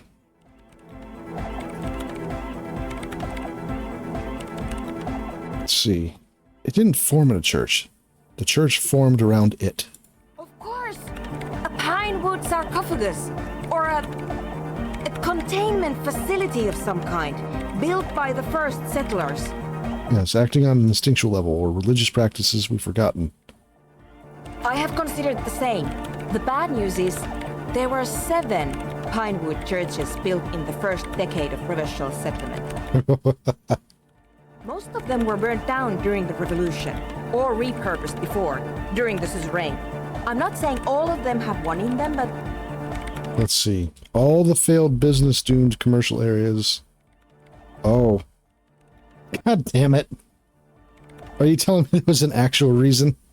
You think the presence of that puncture has somehow influenced the outcome? Even say software development. She already made up her mind when she heard it. Some kind of great and uncaring force had to play a part. It wasn't only them. Let's see. Yes, even the revolution was defeated here. I mean, a kind of intrapenetic history. Let's see. No. No, we're reaching. People fail on their own. I mean, that's the correct answer, I feel. But is it the one? No. I told the producers we need to go and move to a normal office building with amenities. But no, the artists like the milieu, the writers like the history. I told them. I should let people still working in there know about this. They might be affected. You mean Plaisance and the dice maker? There was almost no one left when we packed up.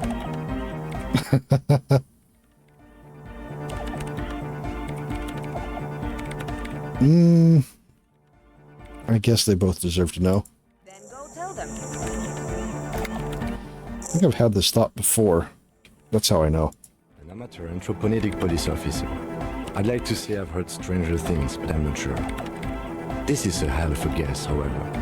Well worded, I might add. Yes, it is very interesting.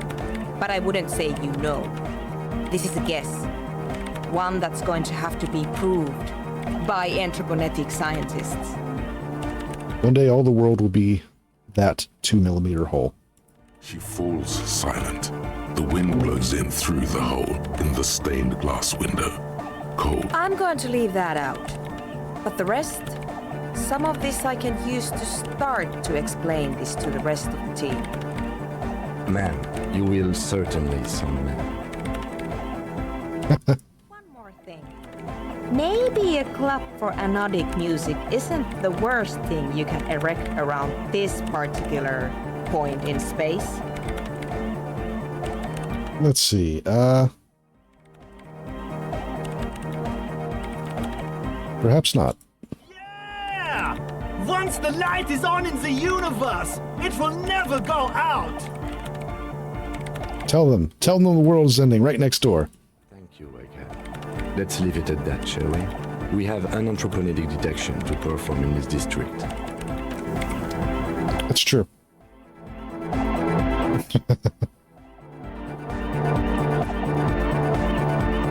Just your friendly neighborhood police officer / doomsayer.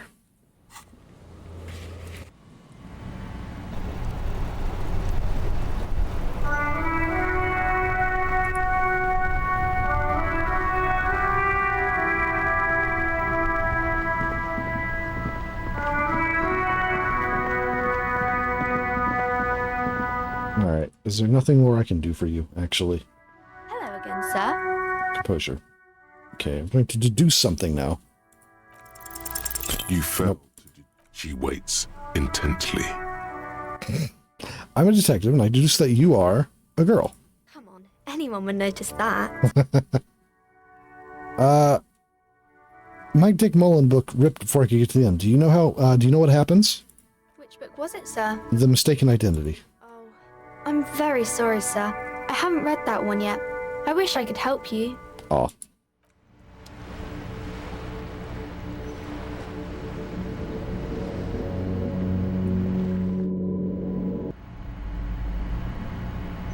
All right.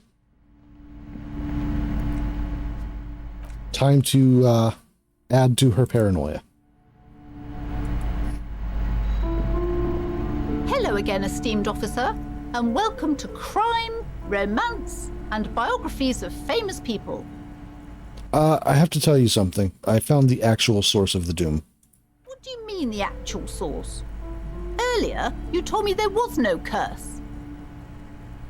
My investigation has led me to discover a 2mm anthropogenetic hole in reality. That's the source of doom both in the commercial area and in Martinez.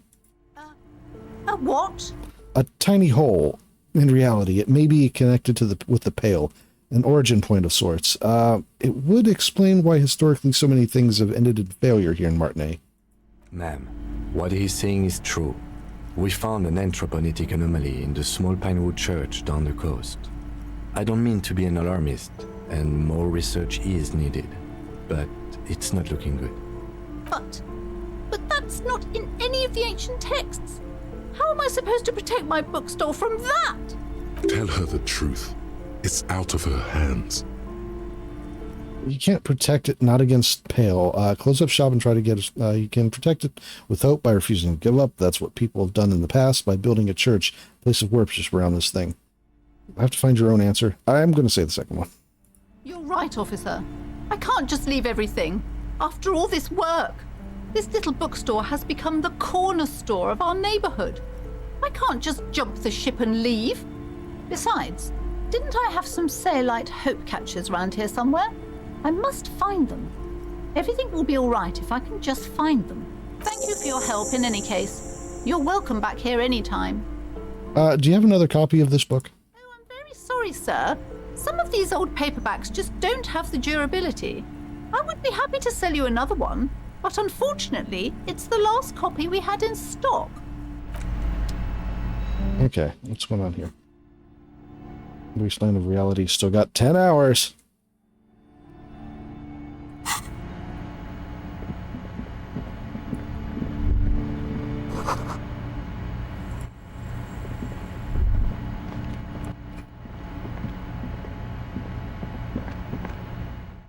I like how it just props up additional details. Oh. Is this Contact Mike, the boxing champion? Smells like leather and sweat. The barbell waits patiently on the floor. No, I'm not doing that.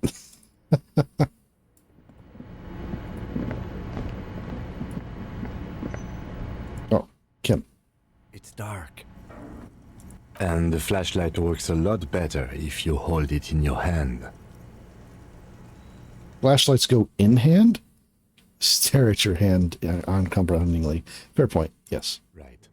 Some areas are... Okay, thank you, tutorial agent.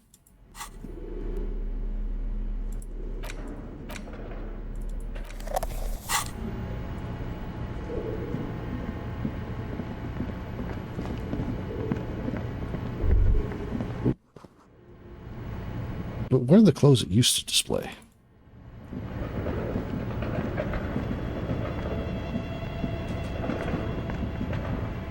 Alright, dice maker. Oh, it's you again. Are you looking for a die?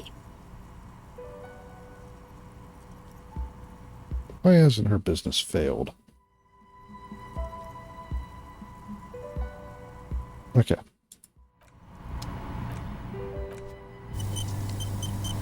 Oh, it's you again. Are you Aside from getting naked. Let's, okay. I should probably... Do I have... Okay. Shivers +1. Alright.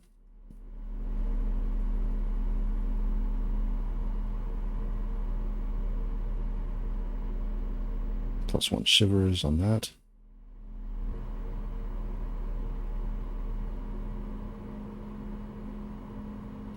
Yeah. Put on the scented scarf.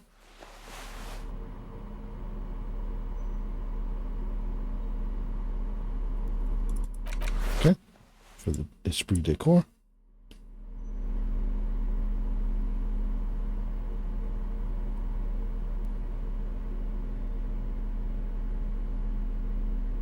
Okay.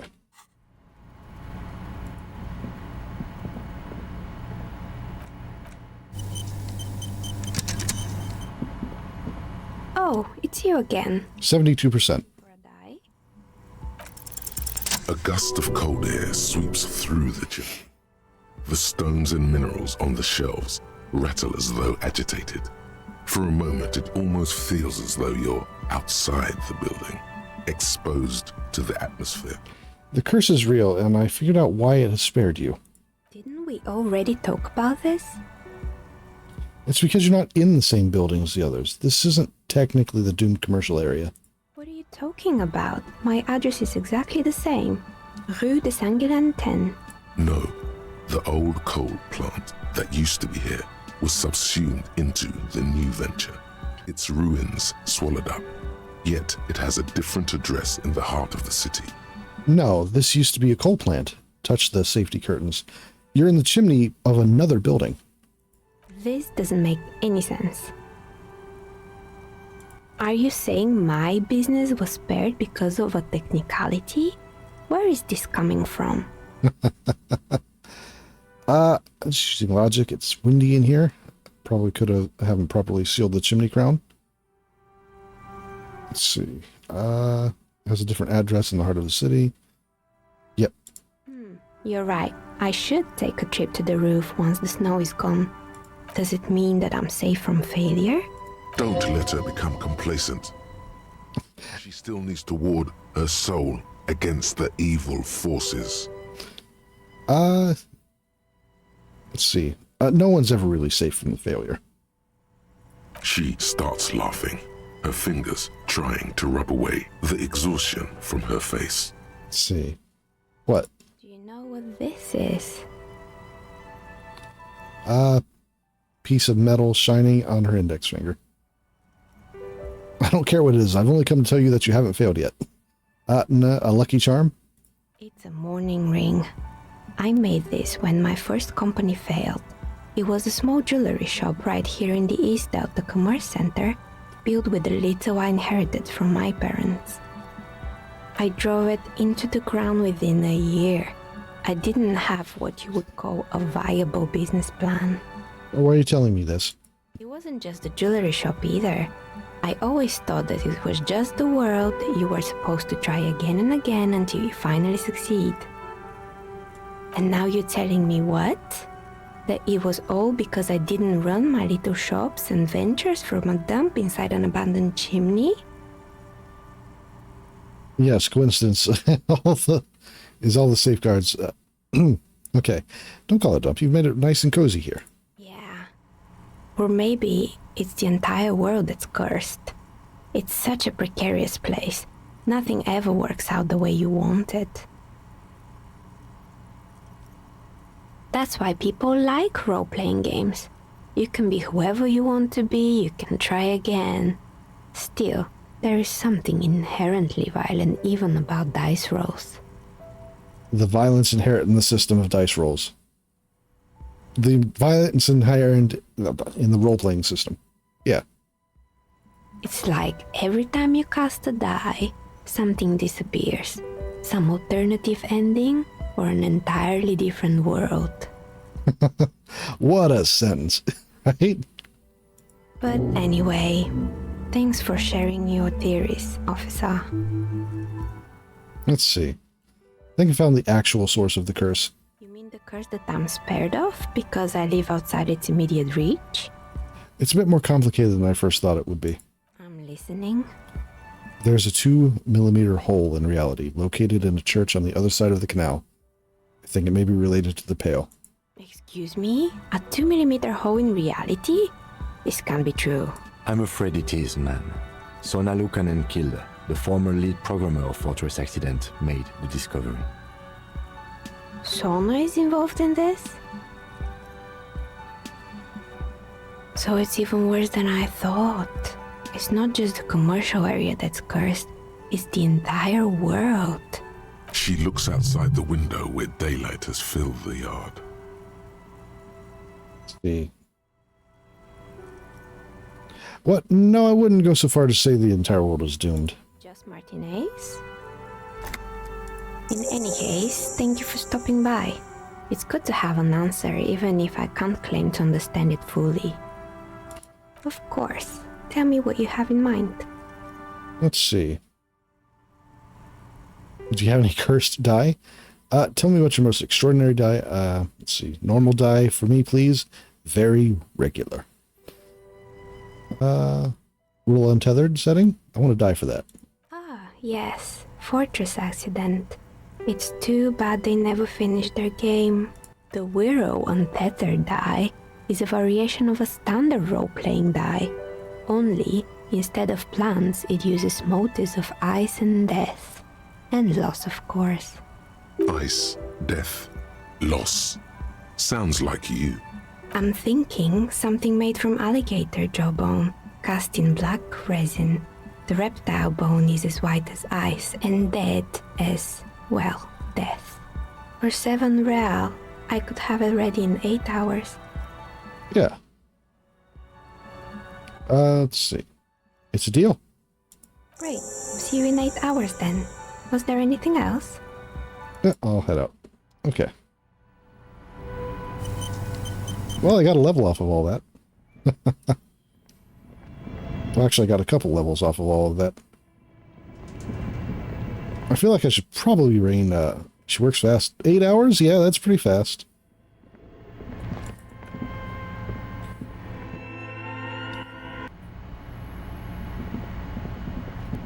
Alright. I've informed the both of the unstoppable destruction. You'll never find the answer. There's no other copy of Dick Mullen and the Mistaken Identity here. There's got to be a way to solve this. There isn't. If only you had more time, more resources. Who knows what you could have come up with?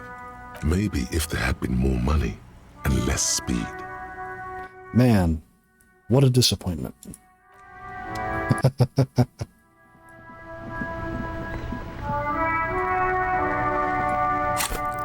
All right.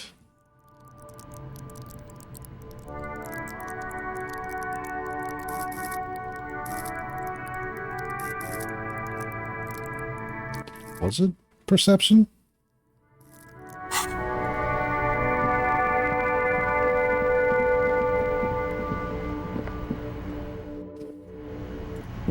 me check to see what,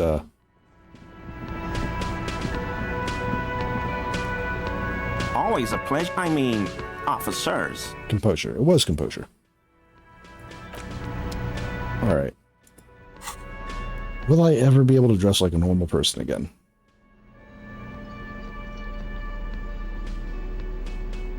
Okay. Do I have anything that raises composure? Well, first of all, put those back on.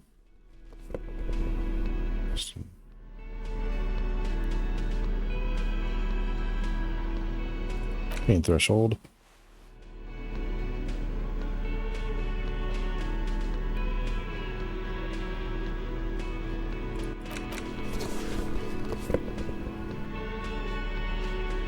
Visual calculus and esprit de corps.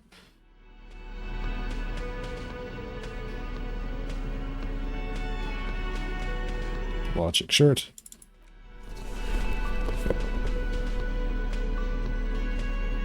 Yeah, I don't think I have anything that helps with, yep, nothing for that. Alright, well, thanks for dropping in with us, Zira. You have a good night.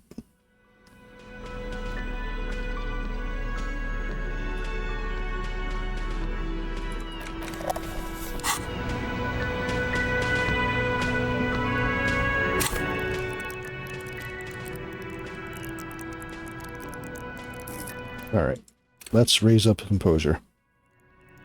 One more time. Hear that? Magnesium. That's what you're lacking. The lack of magnesium has you slouched. Oh, thank you, composure. So there's a lack of magnesium in me? Yes. And it's critical. Look at yourself. You're practically devolving into a fish due to the lack of magnesium in your bloodstream. I need to mag it up? I need to mag it sideways? Mag it sideways? What are you talking about? You need to mag it up. You've probably had 2 heart attacks and a minor stroke already. And the only prescription is insane amounts of magnesium. You're saying I need to become a magnesium-based life form? Yes. If you want to live, you need to evolve. You need to transcend the carbon barrier. Go to the apothecary and buy insane amounts of magnesium. It will reverse the damage to your circulatory system. I'm not sure that's true, composure.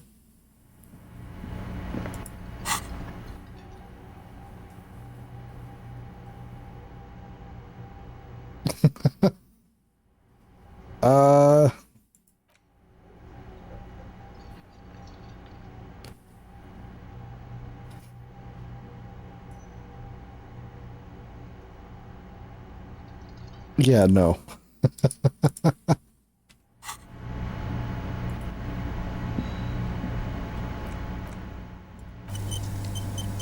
Alright, now I've upped composure a bit. It's a pleasure to see an officer of the law.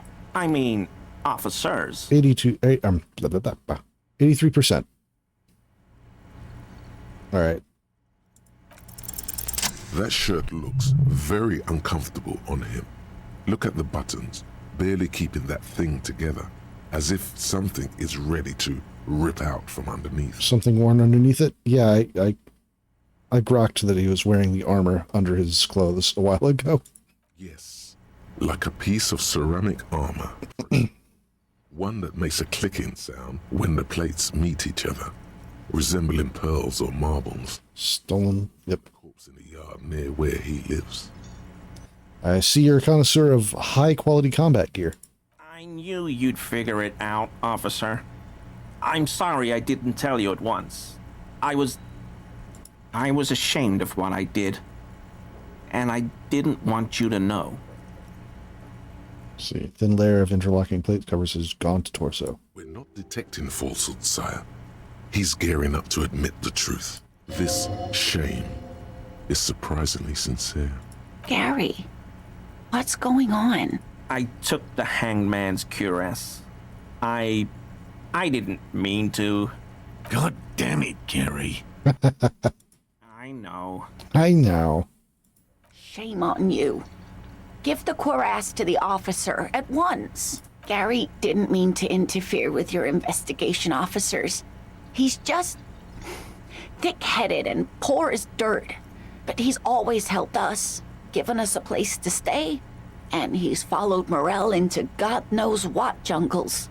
He's a loyal friend. Why did you really put those clothes in the trash? Everyone was picking those pieces off him, and I was watching them do it. And they'd scattered his clothes all over the yard. Everything was smelling. Gary. So I went there to take out the trash and started cleaning up. All those rags on the ground, him swinging up there, and I had a lapse of honor, sir. I thought, he's a foreigner. They all say he wasn't from here. Only the cuirass was left. So I stripped it off him. It was early in the morning. No one saw me. I took it with me.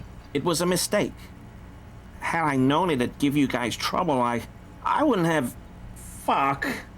It's okay. It was a loose end, and you are tying it up now. I'm so fucking sorry I called you Yellow Man. Sealite officers commanded the suzerain's navy. Most of them sided with the king when... They were thoroughly conservative men, he realizes suddenly. It's difficult to say what the lieutenant thinks of this historic apology. His face does not belie emotions. Oof. Oof, oof, oof. Okay. Why did you lie to me, Gary? Gary? Why did you lie? Because I was weak. I should have told you the moment I saw you, but... He's a scaredy cat. Oh, Gary. Give me that armor now. He sighs again, hangs his head, and unbuttons his shirt fully.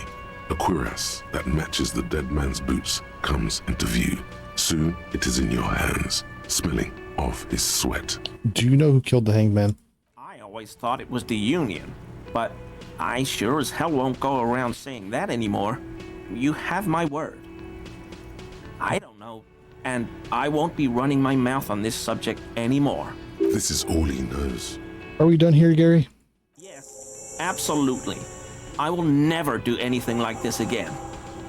I won't mess with Mr. Clare either. You have my word. Thank you for your cooperation.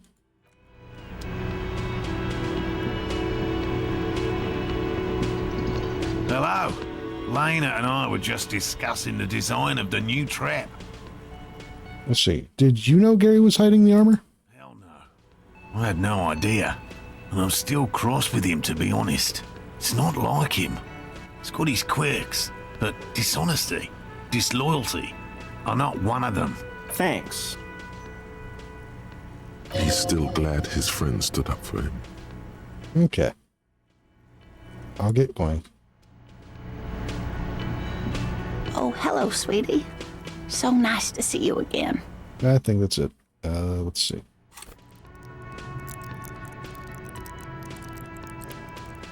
Making some headway on a lot of the extra loose ends.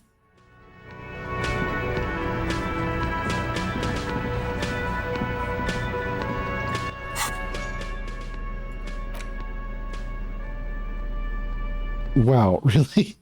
I could equip that. That's fucked up.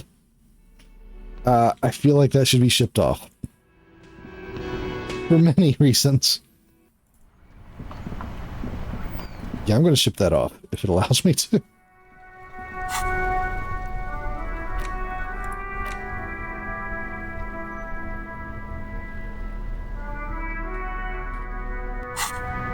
Put it on, put it on.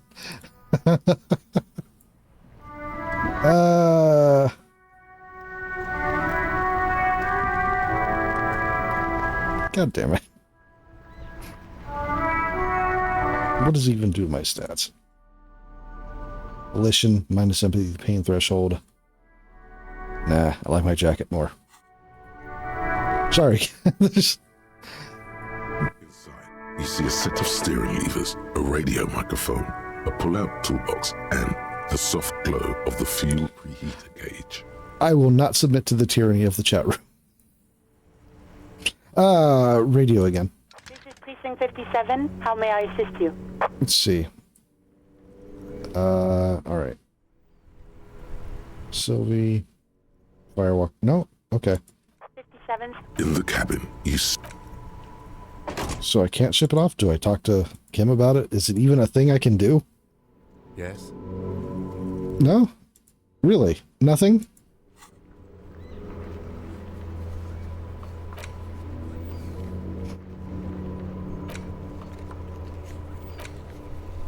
Okay.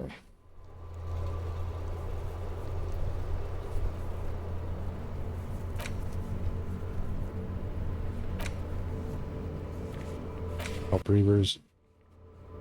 Visit the nightclub after the Reavers have moved in. Spirit is eternal. Perfect necktie is getting ready for the end game. For the love of God, do not remove it till the magic happens. No, I'm good.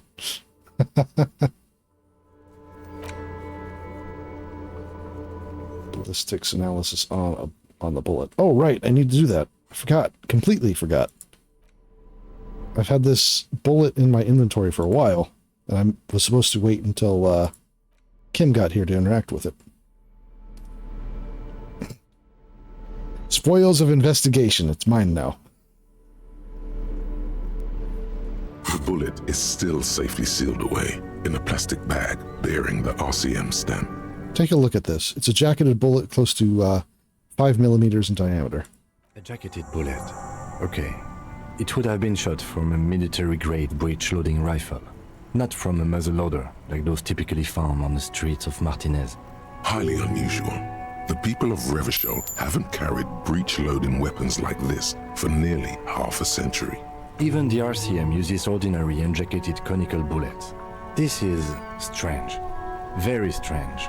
I like this, officer. Strange means unique. Unique means incriminating. We need to find the gun that shot it. Something tells you that won't be anytime soon. Oh. This'll have to be one of those epic tasks that's open for a while. Alright.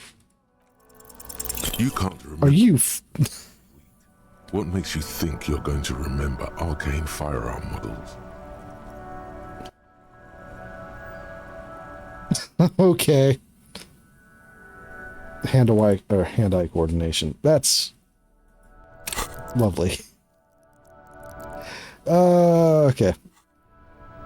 95% chance. Yeah, that 5%. 5% of the time, every time.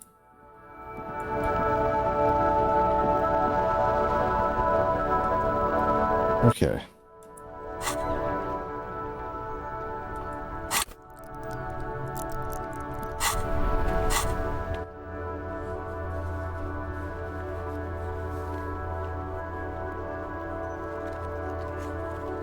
Pile of clothes.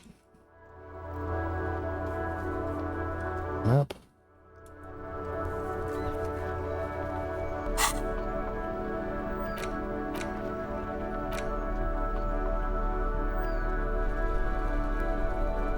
Wait.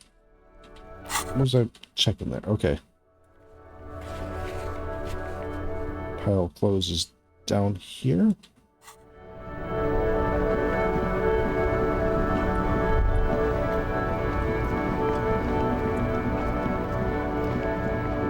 Oh, right. Okay, this pile of clothes. You keep coming back. That's good, officer. Keep browsing those clothes. Keep saving that economy. Let's give that another shot. Composure. Something cold grazes your hand. Synthetic and sleek. A windbreaker. Surf, it says, but also wind, summer, 100% waterproof, and sport. All in different typefaces. Of course it does. Good choice, officer. Mega sporty. And it's only $4.50 for you, sir. Oh, is that... Okay, yeah. Prepare for springtime, right? Alright, get those itchy pants too. You won't regret it, officer. Oh yeah, itchy pants. The shine on these sunglasses lasts a lifetime, officer. 100% guaranteed. Shades of self-destruction. I have no reason to be buying this. Okay. This actually might be the actual jacket, and not the one I forced him to take. Let's see. Tequila sunset. No? Okay. It was worth a shot.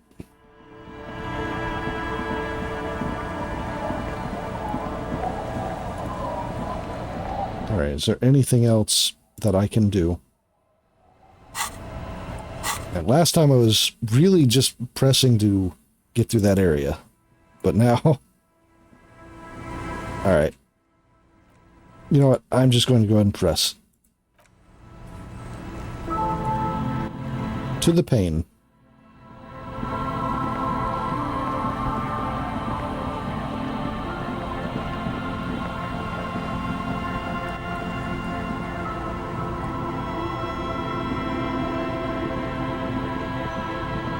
That was up here, wasn't it?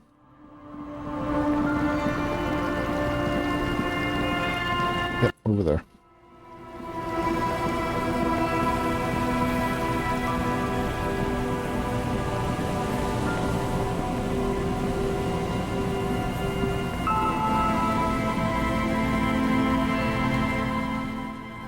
I don't need to save here. I'll save inside. Alright, and this time, I have enough medicine to cover me having a heart attack. So, you know, that's good.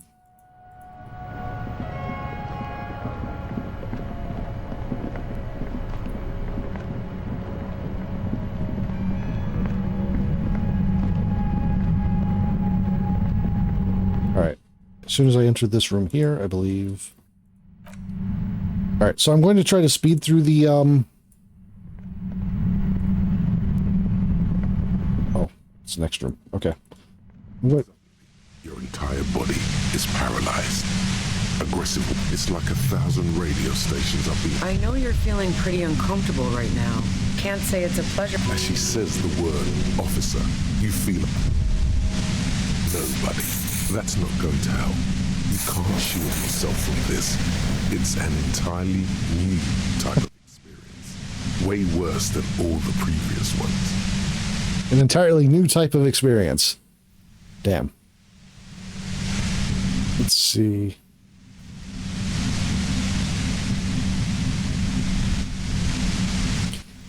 Are you going to kill me too? I'm not going to fucking kill you. If that had been my plan, you'd be dead already. All things considered, I'm being pretty reasonable here. I'm using a pale latitude compressor. You and your partner have been caught in its field. The explosion of static you're hearing. It's the ULAN frequency, blasted from that pale emitter that Angus mentioned. Let's see. Those devices, ULAN frequency. Saw my equations? You've been sniffing through my lorry, right? I expected as much. I am a bit surprised you knew what you were looking at. A pale latitude compressor is used to sort of make the pale more manageable. With a lot of these, you can force a radio signal grid on the pale, literally crunch the distance across it. Signals are relayed across a series of repeater stations fixed to buoys. Not a fun job manning those stations. All alone out there in the pale, people lose their minds in just a few years. So, what we are experiencing is a concentration of radio waves. Precisely. This is an industrial strength paraboloid. It's meant for forcing dimensions on something that doesn't have them. Needless to say, the frequencies used are out of this world. Boo.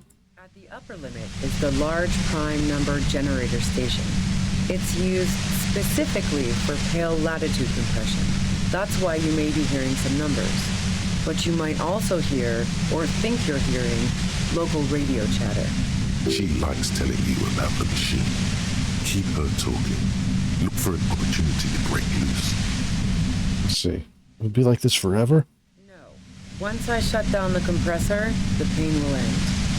It may take a few minutes for you to steady yourself, though. It's a bit like waking out of a very confusing dream.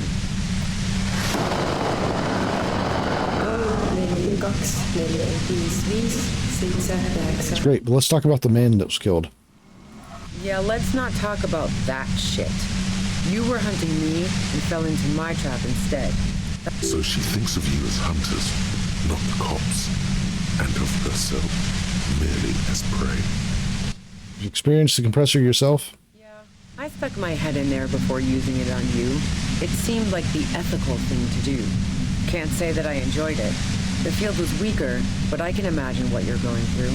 How'd you get your hands on this thing? I built it myself. That's illegal. I'm guessing it's patented. But we are beyond that, aren't we? It's illegal. Oh yeah. Way beyond. Please turn it down. If you've got something really important to say, you can do it through the white noise. Turn this.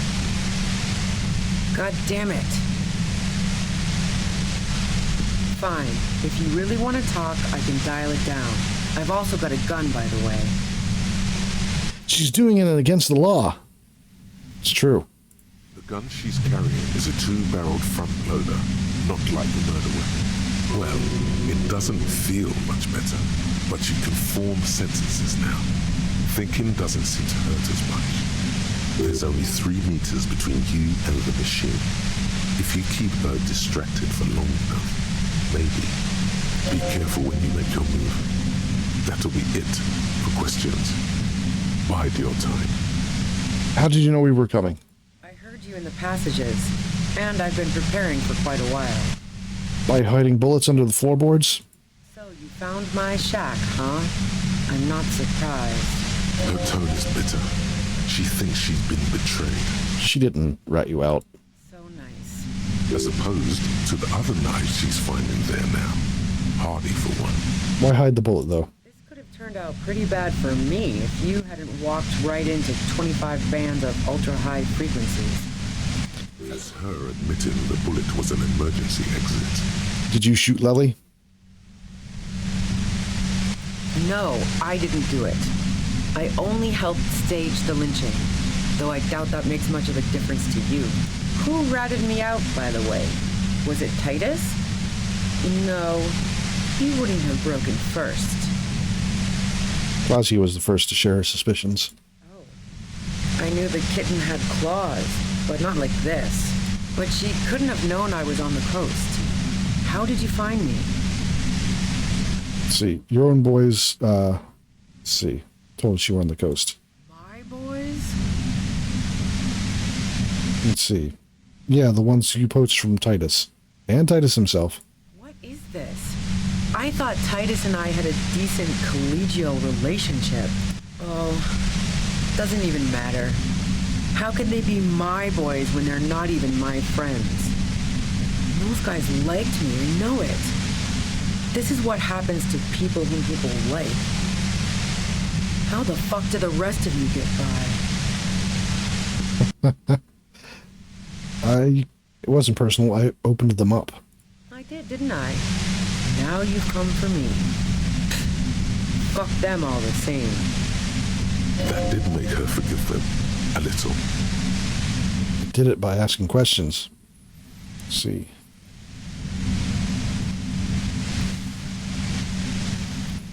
Like what? I already told you I didn't do it. A strong moral compass. She still wants the opportunity to make a case for... Let's say Lily was a likable person. I didn't like him. Hardened mercenaries aren't particularly likable types. Sympathy? Nope. Did you? So I answered almost all... I went through almost all these options in the last one, so I should probably speed through a little bit. Yeah, sure. And I didn't like Wild Pine sending in those foreign hirelings. She didn't hate him, okay? I have other questions. I'm listening. Do you have an alibi for when Lily was shot? I was with the boys the whole night. I hope they at least bothered to impress that upon you. They did say you left for like a really long leak, 15 minutes. Yeah, and I'm sure they also made some funny remarks about it. They always do. I've driven a lot of long haul and chugged a lot of beer, man. can't do either without some power of mind over bladder. And anyway, that wouldn't have been enough time. No one takes a 15-minute leak. Look, fuck you, man. I might also have stopped by the bar. She speaketh truth. You have a gun. And? It's front lighter. Let's see.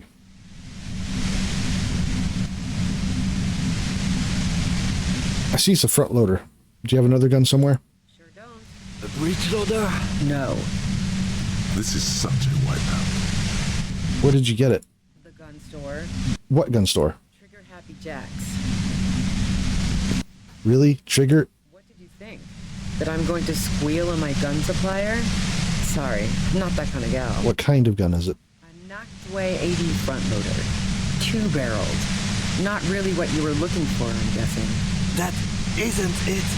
That Merc was probably shot from a distance with a military-grade rifle. Otherwise, everyone at the whirling would have heard the shot downstairs. Collect old guns, maybe, or collect guns, maybe old rifles? No, they're not practical. Break too often. There's other evidence I want to ask you about.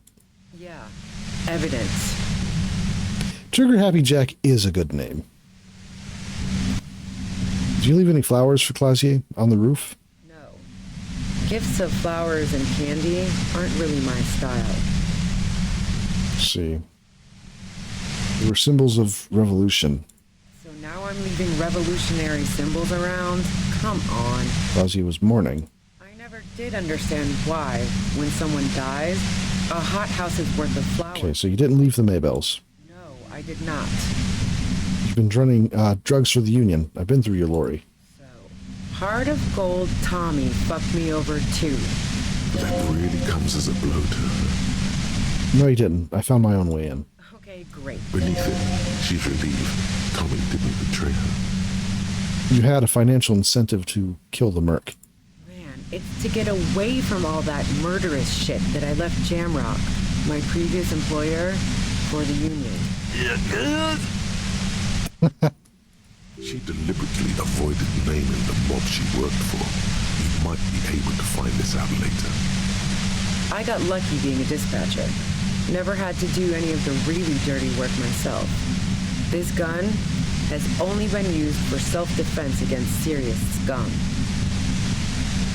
But you're threatening us with it. Based on what I've heard about you, you are serious scum. But take a step back. Where? More questions before doing anything. Let's see. Who killed the Merc if it wasn't you? How should I know? As I keep saying, he already had a bullet in his head when I got to him, and there hasn't been any useful gossip over the... Those rings around her eyes. Her tired... Police radio? Who hasn't? He was still warm. Okay, what happened Sunday night? She's refusing to adopt the demeanor of a cornered animal. It's okay. We just want to... All right, don't kill yourself over it. I was shooting the shit with Hardy and the boys over a few beers, like always. Then Klasha comes in, she sits down with a drink, trying to steady her nerves. She also seemed high to you? Oh yeah, super. But I didn't think too much of it at first. Shh. She said you knew something was wrong immediately. No, I really didn't. She's not that easy to reach. She asked me to come upstairs. The Merc she'd been going with was lying on the bedroom floor, dead. You made it look like he'd been hanged. How'd you manage to come up with the plan so quickly? What? No. Faking a lynching was her idea. Hers? Yeah. In cold blood. It really... She asked me to... Again, if I'm skipping through a lot of this, apologies. But I did go through all of this last time. That's bad that she'd be so calm. I wasn't sure whether to admire her or be disturbed. Think she killed Lely? As I keep telling you cops, we didn't hear anything downstairs. No gunshot, nothing. But even if this is true, weren't you worried? War? The thought crossed my mind. But the mercenary's death was going to have repercussions either way. Although the way things are going, She doesn't want to talk about this, but not because she has something to hide. She doesn't want the guilt. Fuck it. I'm not responsible for these people after what they did to me. If you didn't kill him, why hide? I saw you roll into town. I wasn't about to stick around for questioning by a goddamn La Puta Madre agent. So this is where I had a heart attack last time. You. Everyone says you're his peon, his human can opener. Through the sudden sharp pain in your head, you hear the lieutenant mumble something to himself. Fucking hell. And why me? You hear through the white noise. It's especially bad suddenly. Felt like a vein exploded.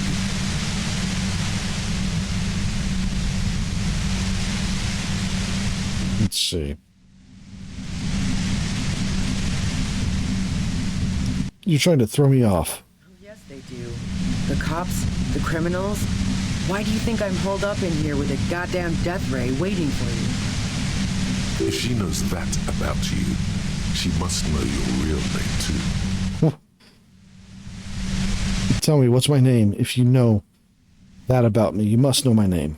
Harry Dubois. One corrupt motherfucker with a disco pants and a funny tie. Agent to La Puta Madre. All of this just means that you're effective. Criminals know you and are scared of you. I've heard of him. He's dangerous, right? Is that a joke or a threat? I'm guessing both. No, that was a real question. Yeah, sure. She doesn't believe you. I'm sure La Puta Madre himself will explain it all to you soon enough. What did you do to this Madre anyway?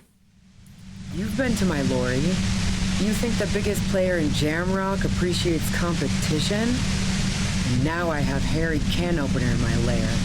Fucking Titus. Wait, one thing. Possibly small, but she said you rolled into town. Was that you singular or plural?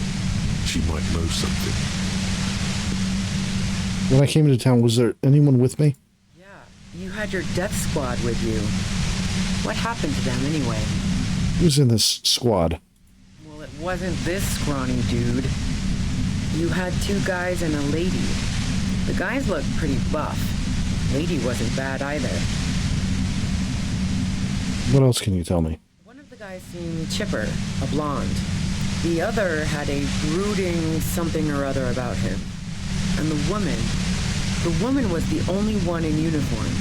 All were carrying. That sound about right?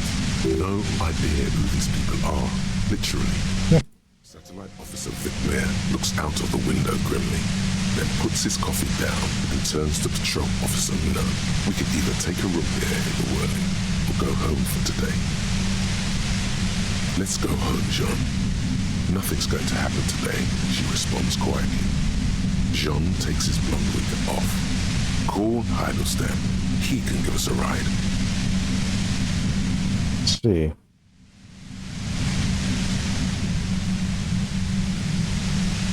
I think I know them. They're in Martinez. Friction, lock, set. Don't leave me here. Please delete. Fantastic. I've got to get on the road. Then you can go find your friends. Unless you have anything pressing to ask me. Do you know about the bunker next door? What bunker? The communist hideout back there? Don't know anything about it. No one's been around since I set up camp. But I'm sure I'm not the first vagabond to... Aneurysm approaching.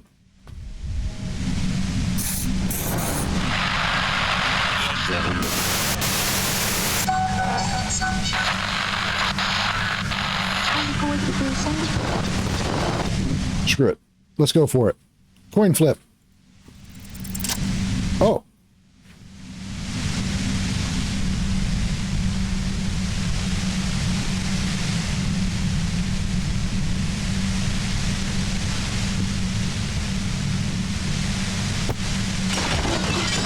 You did it. The compressor lies broken on its side. It's quiet in your head again. It hurts like hell, but... You okay, Kim? All good, officer. Take that, machine.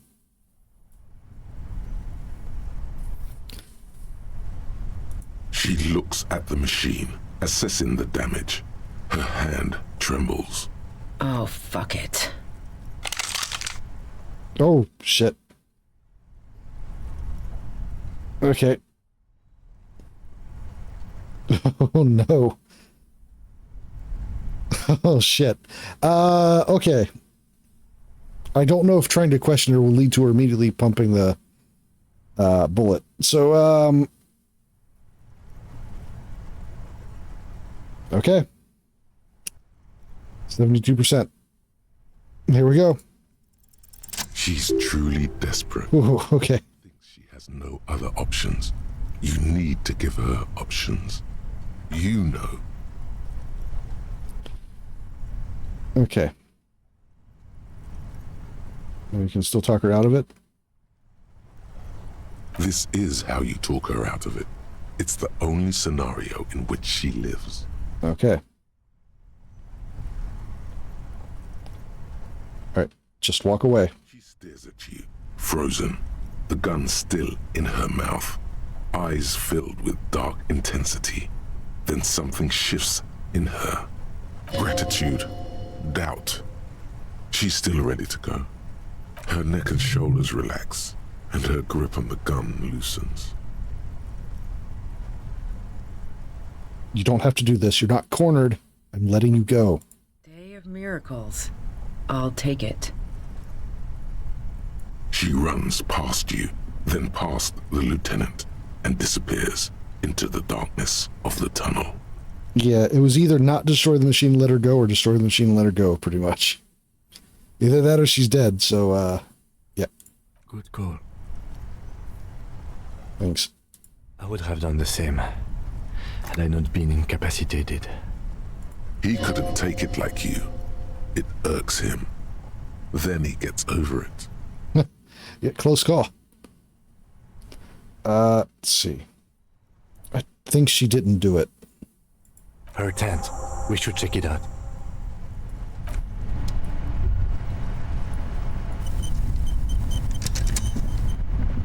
The machine. Alright. Alright, and that's... money. Yeah, I'll take money.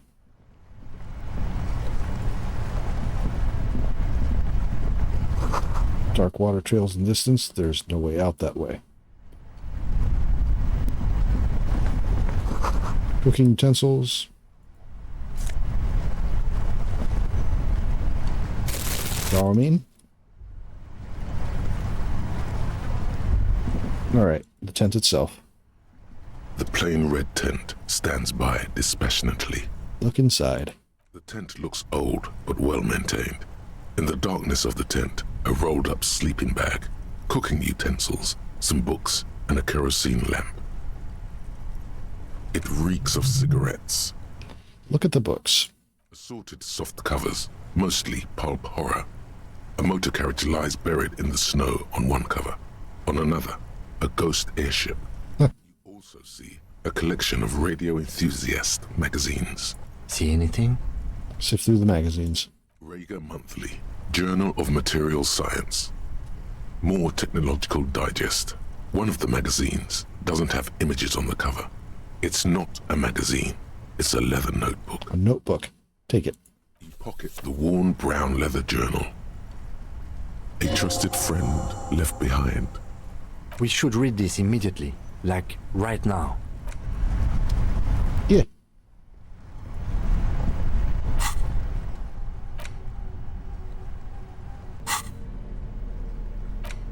Alright, what did I get? Right, the new stuff. The awful pants. The awful shades. Ruby's journal. A thick journal. The cover is worn like someone used to carry it around in their back pocket.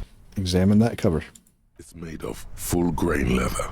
The lower left corner of the back cover sports an embossed brand name.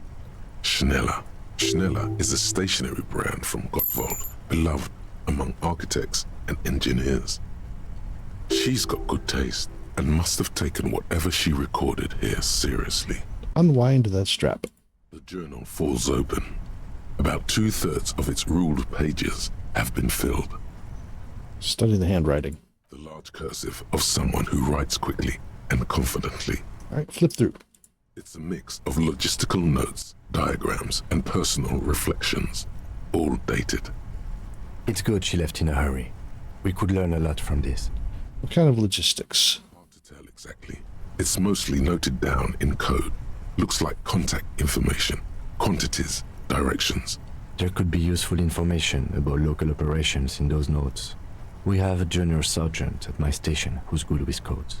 I can give this to her after we finish this. What are the diagrams of? Esoteric radio technology. The most recent ones probably pertain to the latitude compressor, sketches, calculations of distance and density. You make out a familiar spiral shape. Anything personal? Short, wry observations of people and places. Probably a way to pass the time on the road. Also, what appears to be attempts to sort through some difficult decisions. There are a few passages with many questions in them. Staff issues, always tough on the leadership. You smell traces of betrayal. How far back do the entries go? The first entry is from August 2nd of last year. It reads simply, I know my position is precarious. All I can do is make myself as useful as I can while looking for a way out. Remember, no one is indispensable. What'd you write in the day Lily died? Would you write anything in your journal? Nothing on March. Yeah. March 5th, though. Well, that's bound to come back and bite me in the ass. I'm bad at this. Loyal to a fault. But that's another matter entirely. She is referring to betraying her previous employer. Does this suggest she did it in self-defense? Anything about La Puta Madre? That name isn't mentioned as far as you can tell. Small wonder. Would you talk about La Puta Madre in your journal? You do see an M, though. La Puta Madre? M. Oh, shit. Corvus! Hi! Welcome in. Thank you for the raid. Let's get you a shout out.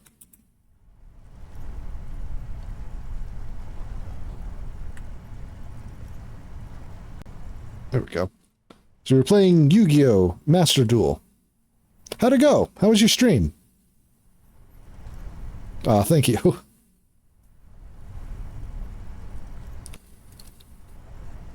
Oh, I should do the thing. I always forget. Duels for Charity, where I donate every time I lose a game. Oh, that's really cool. I always love streams like that. I hope it went well. Or you just said it went well. Well, I'm glad it went well.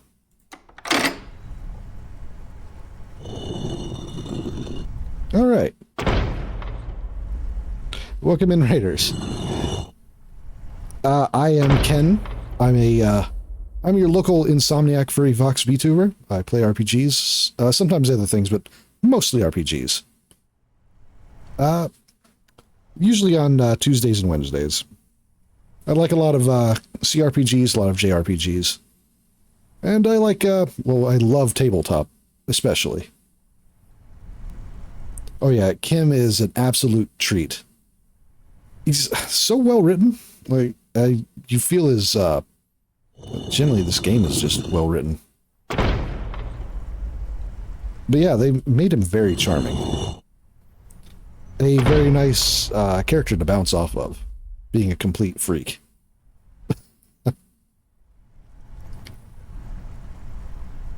Oh, I'm glad you joined us. I appreciate it. Always appreciate it. Okay. I just survived a, well, the character described as a death ray. May as well have been. Last time I streamed, I was at this point and ended up dying here because I had a heart attack and hadn't stocked up on enough medicine. I went in here thinking that 2 shots of medicine would have been enough, but clearly it was not enough.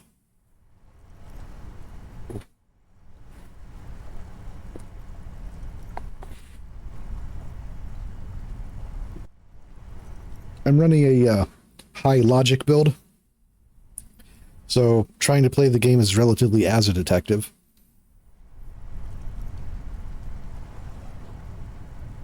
Still as a weirdo, of course, because you're missing out on a lot if you don't play this game just as a straight up weirdo. Okay. Read the entry from March 9th first. Great.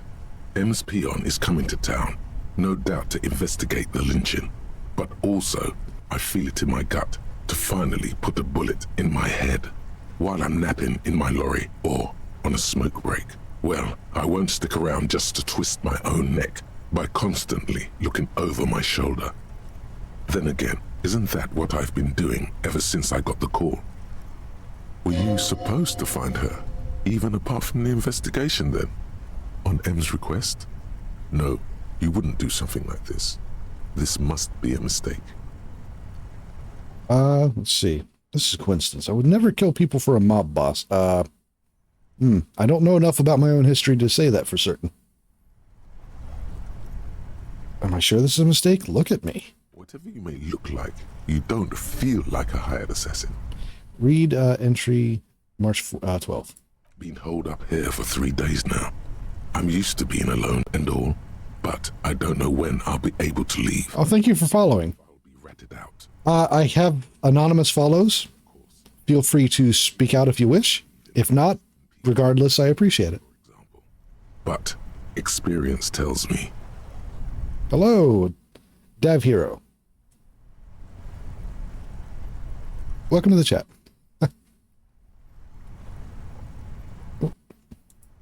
Just, yeah. I need to parse what was just read there. Sorry.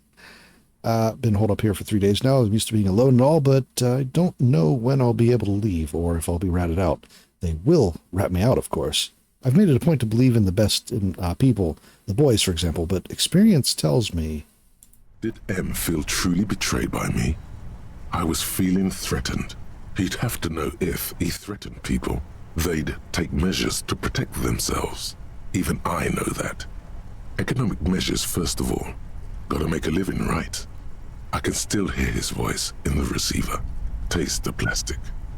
The entry ends abruptly. The call was a courtesy. He must have held her in high regard to personally tell her he knew about her plan to run drugs for the competition.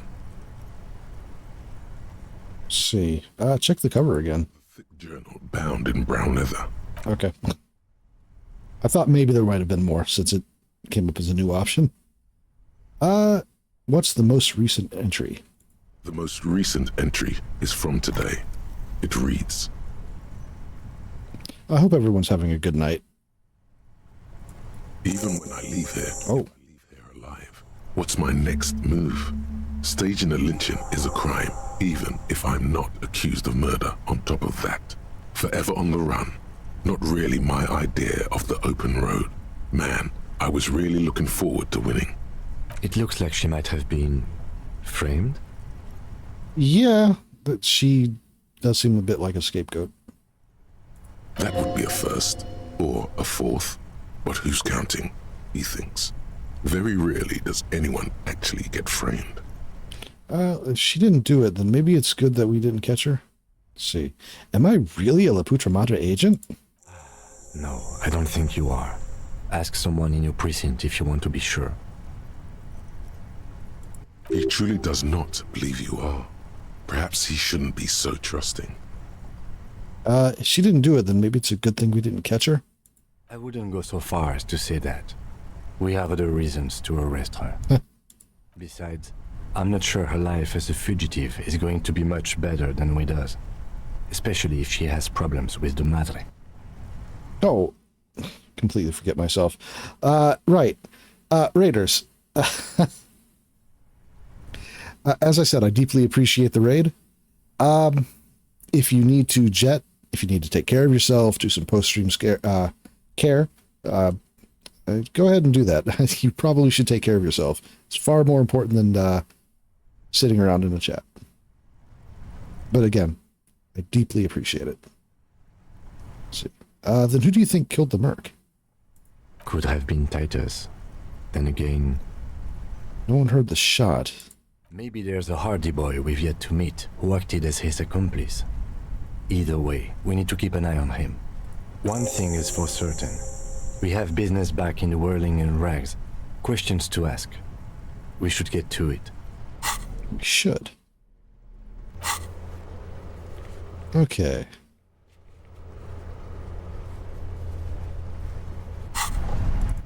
Alright, I'm going to up my hand-eye coordination and try that bullet again, because that was pretty bullshit, actually.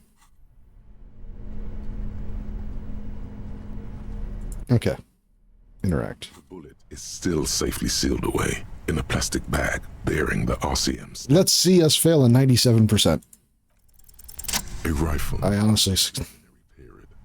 Your bullet looks to be an old 4.46 millimeter from the surplus left over from the turn of the century. Probably an antique or a retrofitted antique. The 4.46 caliber was widely used with the Belmargrave rifle, a Revacholian manufacturer. The BM dominated the battlefields of the Insulindian theater of the anti-centennial revolution 50 years ago. Incidentally, you have just such a rifle with you. The dusty old thing you found hidden in the basement below the commercial area. It's unusable, sadly. If it were, the bullet would probably fit the chamber. Huh. Is anyone still making these rifles? No, but Zeliger, a major firearm manufacturer, ended up with a surplus after the war. So there are still a lot of these old military rifles floating around, usually broken. The quality was appalling. Who uses these rifles these days? Antiques enthusiasts, guerrilla fighters in distant countries, a few lucky jamrock bangers. You're looking for the same thing you found in that hidden weapons cache, only in working order. Interesting coincidence. What are you thinking? Bullet? I think I know where this came from. Dangle the bag thoughtfully. Okay. And? This probably came from a Belmargrave rifle. An antique. That makes sense. There can't be many breech-loading rifles floating around in Martinez, or anywhere in Ravachol, really. That's probably a good thing. I have to hand it to the monarchs. It's quite admirable that they took the advice of criminologists last century and banned the use of breech-loaders in peacetime. Some new RCM recruits get impatient with their muzzle-loaders once they've trained with military-grade weapons, but they realize it's worth it in the end. Gives you time to think. Prohibiting peacetime law enforcement to front-loaded rifles is a policy enforced by the Moralist International in all the nations of the Real Belt. Makes you consider every shot. Imagine if everyone, cops, citizens, had access to firearms that could shoot multiple rounds without pausing to reload. After the first shot, the second, third, and so on come much easier. Yeah, no comment. But back to the investigation. Let's see. It seems we're looking for an antiques enthusiast. Doesn't seem that likely, but we'll check out all possible leads. Next step, finding the gun itself. Nothing more to say. Okay. Alright, that actually put me pretty close to another level.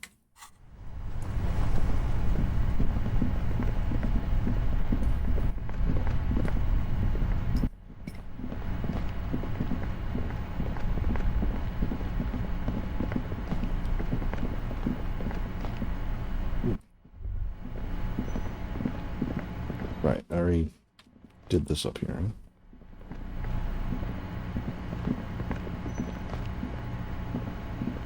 Okay.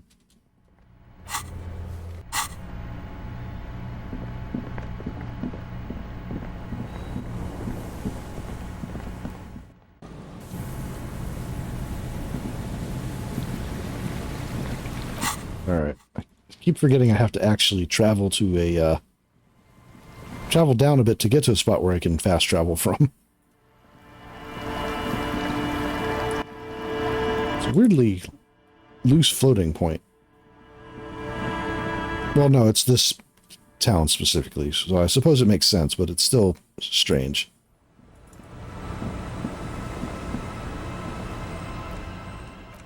Alright, save. Oh? Do they want me to make the walk? For reasons?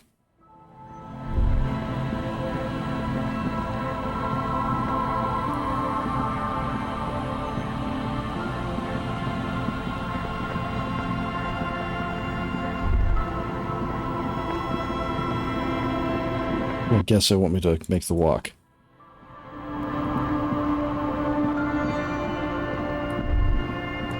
Stop. Now, it is time. Sounds ominous. It is. What am I supposed to do? Arm yourself with anything you can, unless you have nothing. Because you didn't find your lost gun, then just walk to your death.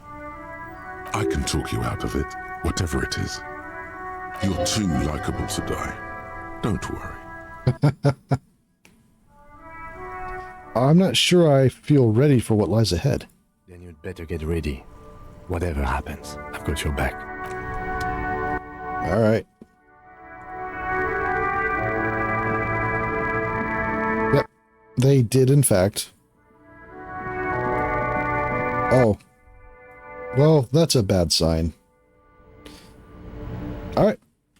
Seems like a pivotal story point, so I'm going to save. I'm all out of shits to give, loincloth. Welcome to the fucking reckoning. Put your damn gun down. People are gonna get hurt. We need to talk this through. All right? Shut up. You're not gonna talk yourself out of this, loincloth shit fuck. This is the mercenary at the gates. His chest rises and falls under the ceramic breastplate. His fingers reach for the butt of his sidearm. What's going on here? This is a misunderstanding. Nothing irreversible has happened yet. You can just return to your unit and forget all about this. The Kipt is merciful, willing to spare us if we just forget about our murdered and humiliated commander. I think we should just kill everyone, Corty. You are all drunk. Come to your senses. You won't gun down 7 people in the middle of the street. This isn't a frontier town or a jungle outpost. Easy, Lizzie. Let me handle it. I know guys like this. I'm sure we can come to a peaceful agreement. Ain't that right, fellas? He is facing overwhelmingly superior firepower, and he knows it. Oof. Peaceful. Oh. Sounds of an armored figure is weeping. Nest in your abdominal cavity like a little wild mouse. The masked man's words are barely intelligible, but you can hear them. Fuck, there's a third one. How did we miss something like this? This third one, he is the most dangerous of them all, heavily armed. The lieutenant is genuinely worried for his life. You should consult him before getting in there. Okay. Wow. The big one's from Mercenary at the gates, the scab leader. If this turns into a firefight, we should take him out first. Yeah. Totally. Can I borrow your gun? A sound strategy. He's the leader. What do we do? My plan is not to get killed, but we have to intervene. We're out of time. This is... Mercenary Tribunal. Yep. Okay. This is the police. Get between them.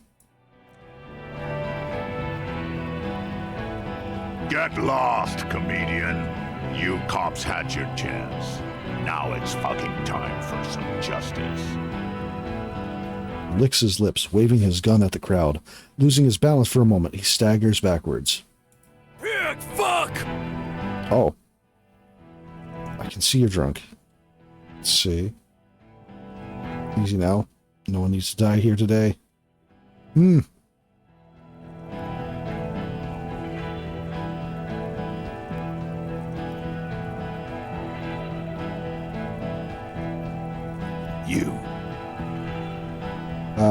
He turns his bloodshot eyes to you. You're probably gonna get killed too. I think I'm gonna kill you. I didn't think I had it in me to kill a cop. To your left, you hear the lieutenant cock his gun. Uh-oh. No one is going to kill anyone. Let's just put the guns down and talk like civilized human beings. With a wordless gurgle, the killer loads his long rifle. The leader gives a small nod to the helmeted man. You feel your fists contract as you stand there between these men, all carrying real weapons. Good boy. You really should have a gun in your hand by now. Or something dangerous. This feels scary. No, it's okay. Soften him up and trust the others to attack if it comes to that. Make him talk. Present an argument. I'm barely keeping you together here. This is it. If you talk to him, he will rattle you, not the other way around. Peace. Always peace. It has worked thus far. Start with the first idea you have. Move down from that. Please. Okay. First idea and move down. Okay. Who is that? I didn't know you had a third guy. Rude is the killer. Rude, the killer, how uncloven. He doesn't talk much. I mean, so we didn't know they had a third guy. It's a tribunal, though. You should have maybe considered the name. All of you cunts inside out. Is that rude? Rip you open. Oh, the killer. The gunner. The raddest. The killer. What do you think he does? Let's see. He kills? Smart loincloth. He fucks natives up. Soldier of the apocalypse style. Okay. Listen, they didn't do it.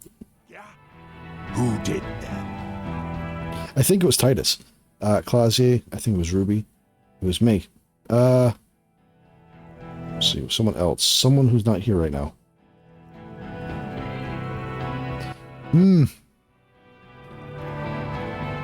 That's not a lot of options. I want to say it was someone else. How fucking convenient. He was shot from a great distance. A sniper did it. You think I'm fucking stupid, cop? What if I just shot one of your pals here, right now? How about the kid? Tell me, it's a magic fucking sniper one more time. Listen, please. This cop and this drumhead cop marshal won't decide who... Oof. Say nothing and just let her get shot. No? Okay. 97% chance. The Hardy Boys confessed to hanging him, all together. Titus said, we took him out back and hanged him. He said it loud, in a public place. Okay.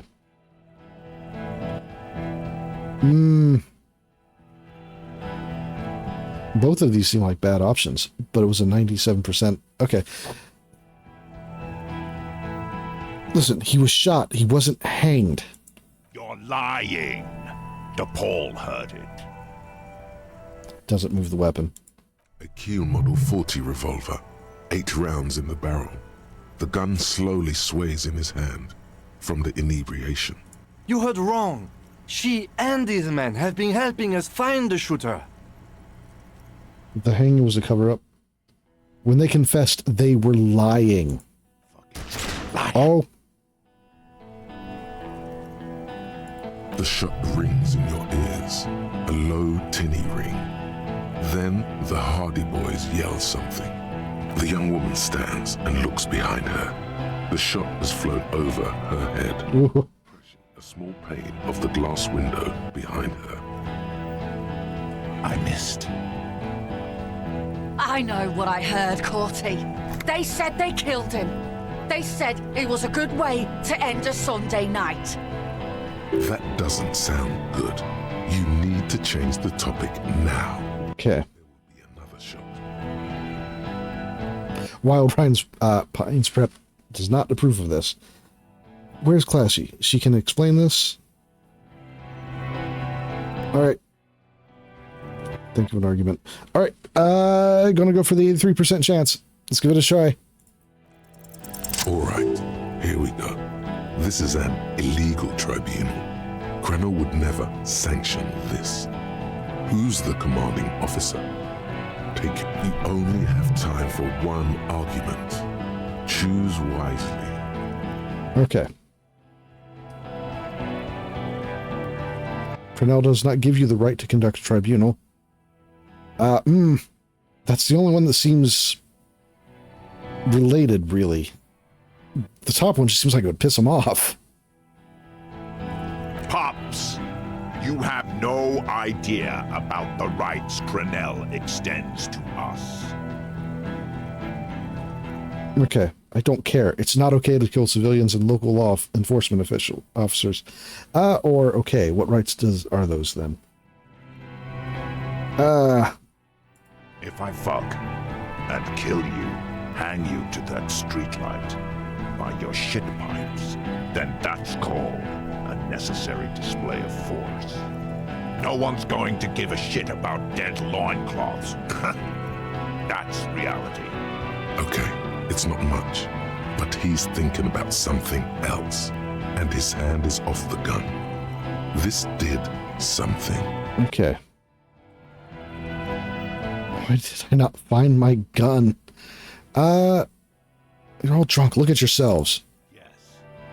So what? Your judgment's impaired. You'll regret this. I'm clear as day. Fucking government-ordained super soldier. Enough already! What is this? We didn't come here to fucking chat! Interrupt me again and I will execute you on the spot, Lance Corporal. Damn, okay. The Yellow Pines rep does not approve of this. I don't think they'll care, but it's something. You think I care what that company cunt thinks? Let's see.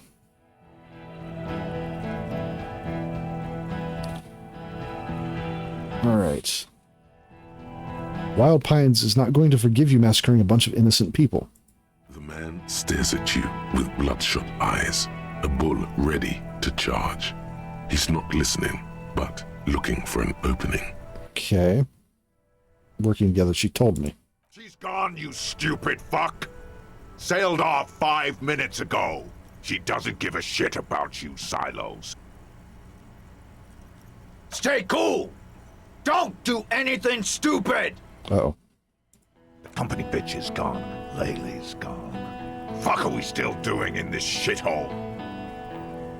Guys, I just get in the way. I don't even have a gun. Hold your ground. Any more of you run, I'll shoot you myself. We're doing this together. They're huddled close in a formation.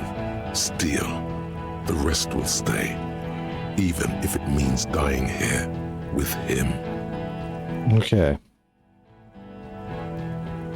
All right. This is a bad spot. All right. Where's Clausier? She can explain this. No.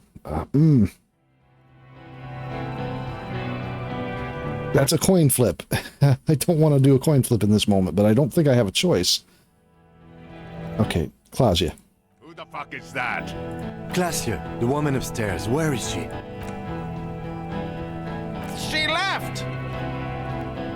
Unarmed, hunched, but keeping it together. What the hell are you doing here? What am I doing? My fucking establishment is under fire! You know how much windows cost? What do you mean she left? She left! Her room's cleaned out! Right before these assholes showed up! We should have arrested her. Oof. You can feel how upset he is with himself. Just for a second. Then the fear takes over and he's back in the moment. Hey, Bushman! Your little cunt isn't gonna help you out of this one! Okay. It's a coin flip. Somebody's going to die, probably. It's probably me. Excuse me while I take some drugs to recover myself. You don't mind, right? Okay. Give it a shot. I really should have leveled up my suggestion. Of course, nothing bad will happen. Talk about his dead friend. He seems stable enough to take it. Doesn't seem stable at all. Even better, it will further destabilize him, cost him time, and maybe even lives. This might be a very bad moment to come up with this, but he's courty, right? Okay.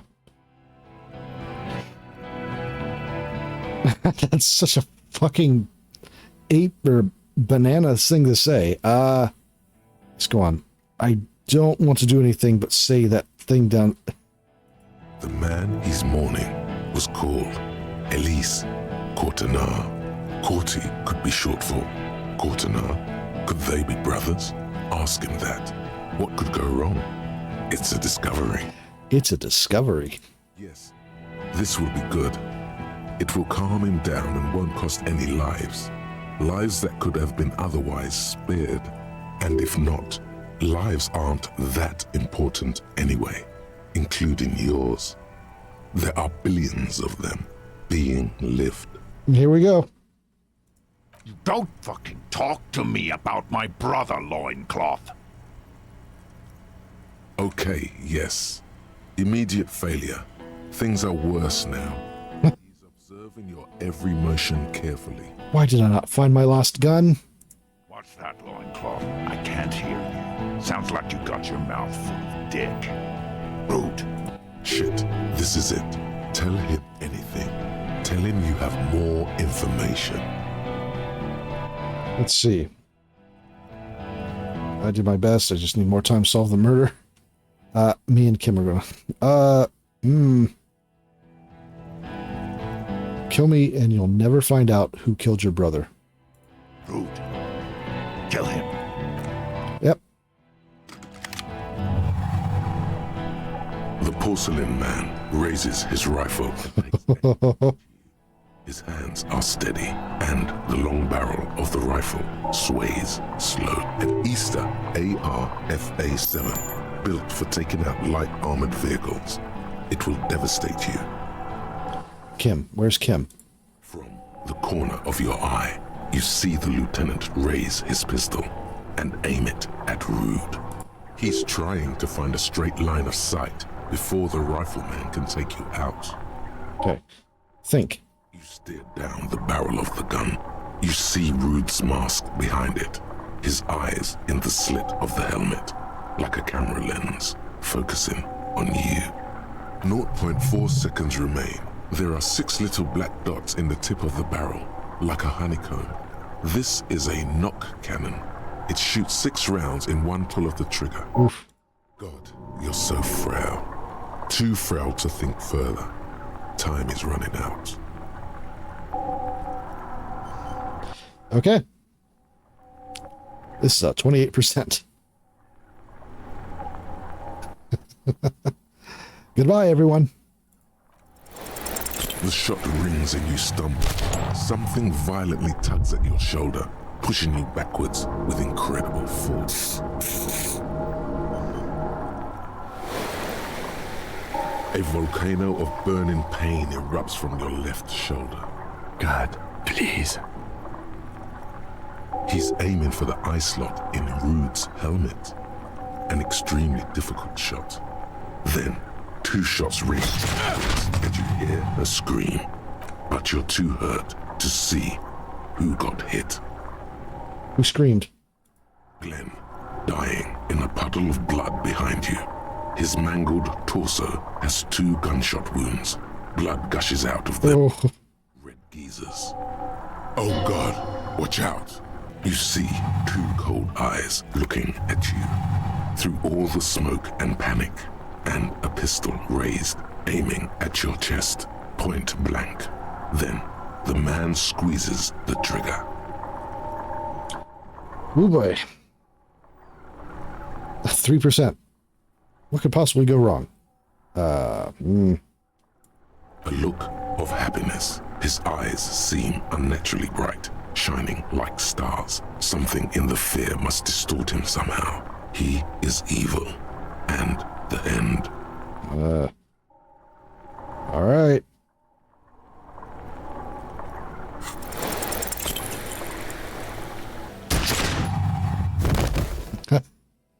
Well.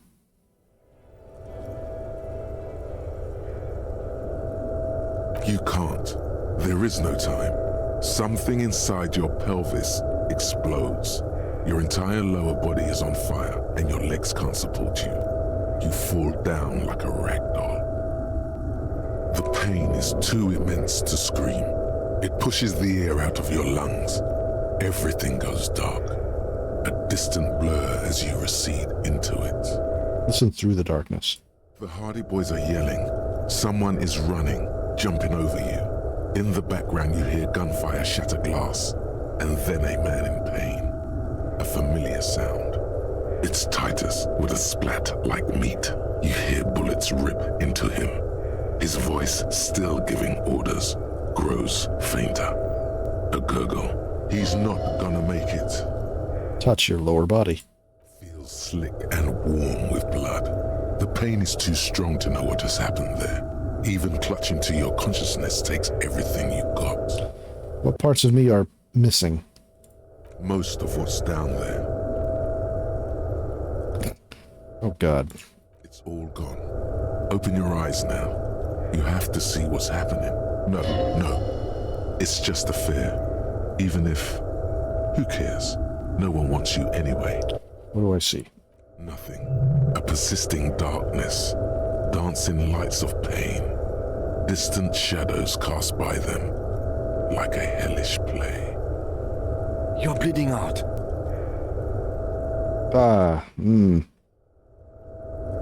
No one wants to do anything with me. No one wants to party with me. Okay. Gun down the line of duty. It's okay. I made up. I remember everything. No, I don't think that's true. No one wants to do anything. No one wants to party with me. Stay with me. Let's see. This is a stupid world. Yes, keep talking. You hear me? Stay awake. But you can't. It's so hard. Your eyelids grow heavy, and the sounds ever more distant. And a cold comes over you. The lieutenant, too, is somewhere far away, almost gone, when suddenly you sense something behind him. There may have been a failure in negotiations. A shadow towering. Someone stands there, raising his pistol at him. The lieutenant does not see it. He's pushing down on your wound with both hands. All right. 97%. No, you scream. Behind you, from your bloody lips, your eyes are full of fear. There is no room for hesitation. The lieutenant turns around and fires, his body falling on yours in the course of the motion. You hear a roar of pain, a death scream. The sound disappears like someone pressed stop on the tape. The hulking figure, too, is gone. And so is Kim. And the whole world. This is death. One more door, baby. One more door. Will I be a ghost now? You already were a ghost. Up there screaming along with all of them. Scaring each other. Haunting each other. Oops. It's the living who are ghosts. No. The dead are silent. They don't rattle windows or write letters in blood. The living do. Leave them behind. Rest. We were ghosts all along.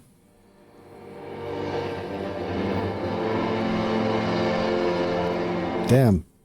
We really were the ghosts. The fight? There is no fight. The fight is over. It was lost 1,000 years ago.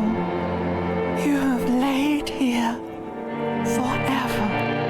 Keep falling deeper.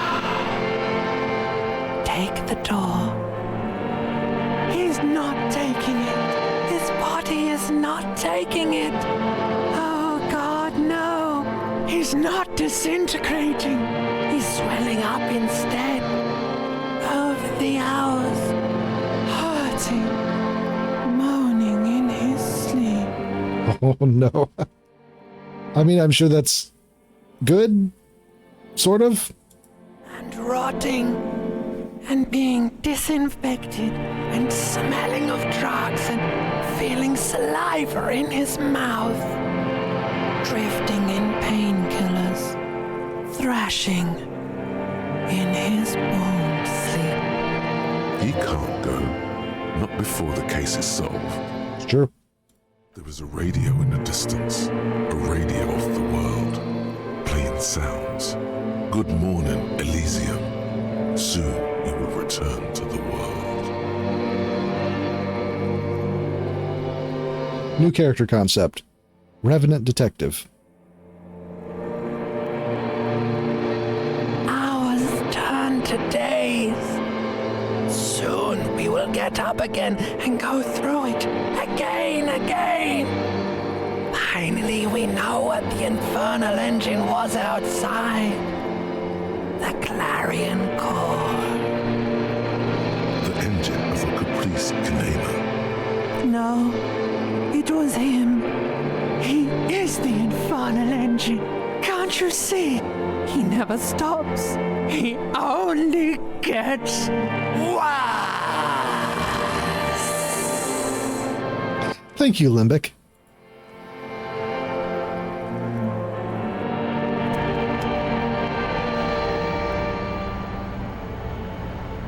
You see the lieutenant's familiar shape in the orange jacket.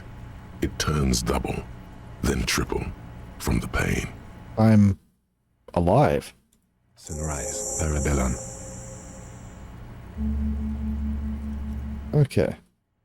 So, he's in the middle of a freshly cleaned room with a fan above his head like a halo. His face covered in bruises. Let's see. The room. It's clean. Mr. Gart cleaned it. It took him an entire day. How long have I been out? 2 days. In and out. That's it? You've been up enough to take Dramamine and curse.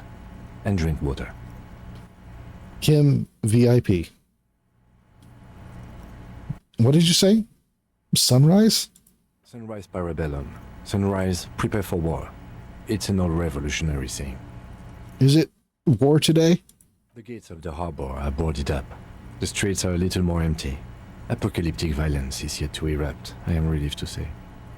I think we may have held it off, for now. Barely. Good. Yes, we have also completely failed.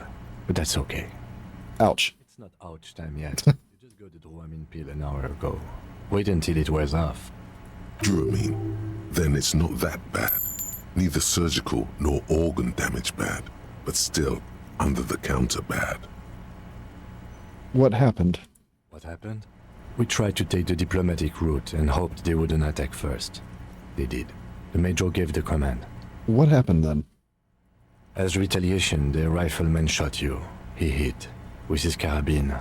I was looking for a clear line of sight. When I found it... He sounds a tiny bit sorry he did not find it before you got hit. I shot and wounded him, while Glenn took a bullet in the spine. It was meant for me. He did not survive. Oof. This is not the first person to die in his place. He goes on. Titus, Fat Angus, and Theo charged. Angus and Theo died before they made it to intensive care. Titus died in the hospital. Yesterday. Alain and the young musician, I forget his name, they are all that's left. Damn. Okay. Titus is dead? Yes. Hmm. You were bleeding out. I think you said no one wants to party with you, and you warned me. I was able to disarm the Major before he got the jump on me.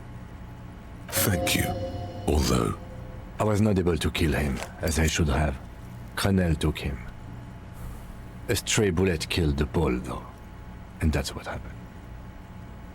Okay. And the Major? He's in a private hospital across the river. Colonel claimed him from the local butcher shop where Titus died. Turns out he's insured. Oof. We won't get to him anymore. The good news is he's not coming here either. I did some damage.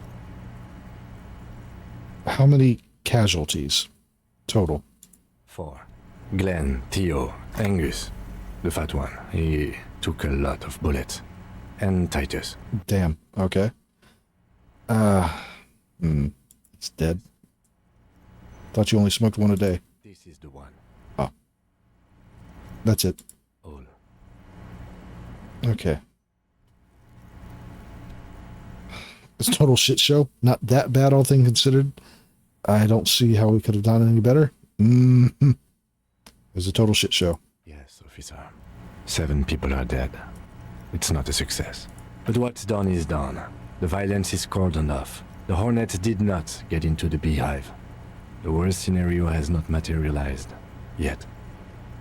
And we are still alive. Both of us. He did not expect you both to survive once you stepped between those two armies. How bad am I hurt? 6, 7, same number. Pretty bad, officer. You've suffered 2 wounds. The first is below your shoulder. The bullet passed through your shoulder blade, luckily missing your lung and heart. The second shot hit you in the thigh, the left quadriceps. No major arteries were nicked, but the bullet had to be removed. Bacterial infection was treated with mercurochrome. Can I walk? We will see. Has anyone from my station been to see me? No. Oh. A man and a woman sit in the front seat of an armored motor carriage. The woman is driving. The man lights a cigarette. Jean Vitmer is his name. The asphalt vanishes under the wheels of the machine. Ahead, harbor cranes rise to the sky. Back to that shithole, he says. Isn't that strange? I called your station after the fight. The injury was logged in. They told me they've sent officers to join you on the site. It's odd, you haven't seen any, have you? I'm sure they're worried about you. That means he hasn't seen them around while you were out. They're not really worried about you. If they were, wouldn't they be here? Better not agitate yourself further. It already hurts. Sorry. Thank you, Rhetoric. All you need is sometimes for your brain to tell you sorry. If not my station, who treated me? I did. Thank you. No need. Are you hurt? Not very. I have a concussion from the Major beating me with the butt of his gun. I tried to not move too much. Treated me with a concussion. Damn, Kim. Things would be worse if you didn't warn me. Thank you. I did not see him coming. Stupid of me. Alright, let's give this a try.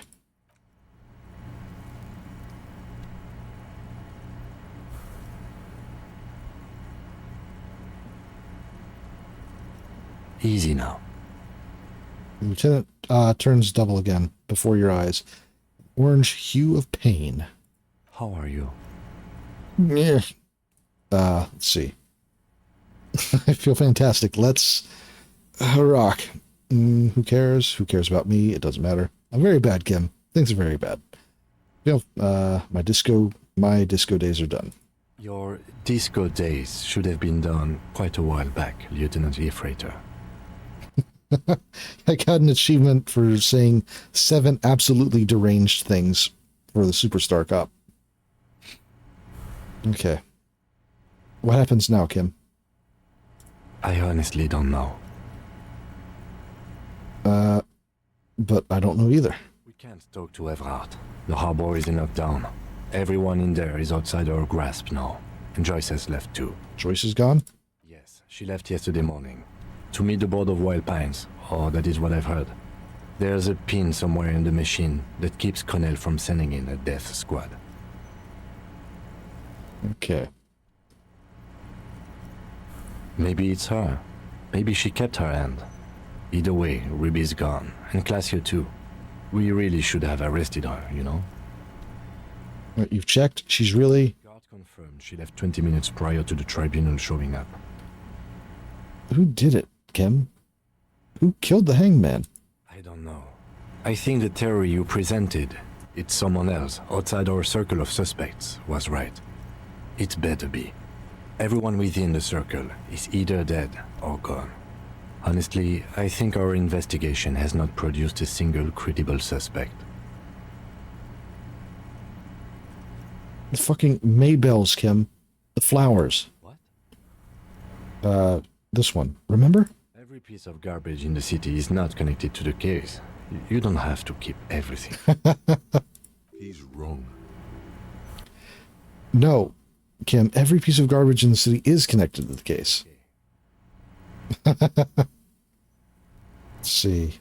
An antique bullet from a Belmar grave, 4.46 millimeter. How hard can it be to find one? How hard can it be? Well, bunkers, weapon caches, Revolutionary Era. It's extremely easy.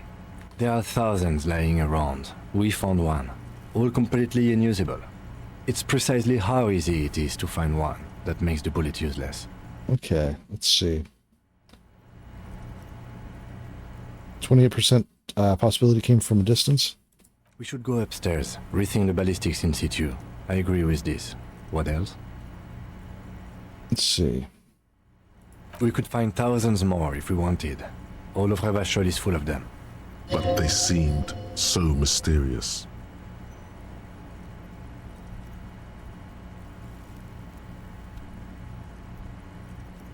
Let's see.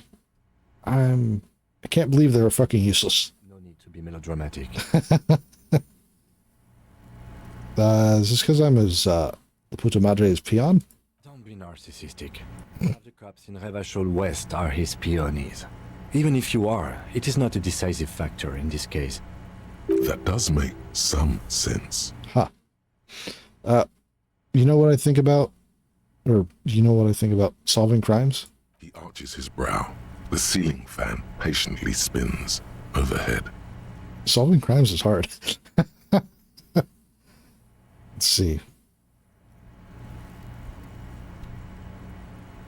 Actually, I want to talk to you more about the crime some more before I tell you about think about its hardness. Solving crimes is hard. It really is very hard. You're not ready to give up, are you? No. Are you ready to limp? I'm ready. Good. Where do you want to limp to? The lieutenant did mention doing more ballistics. We should check the room upstairs. Why not?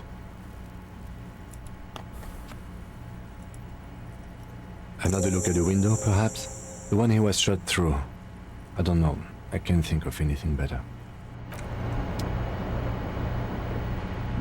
Alright, take a look outside the window first. New replaced glass. Oh. Hear traffic outside, back in the world again. Oh. Been reunited. Speaker. Oh, new pair of pants. Authority and suggestion. Suggestion would have been nice 2 days ago. Door's open. You can walk right into Kim's room. Gleaming white enamel, no bottles inside. The bathroom mirror has been wiped completely clean. You see the reflection of yourself in the mirror, the expression fixed to your clean-shaven face. You're still not accustomed to it.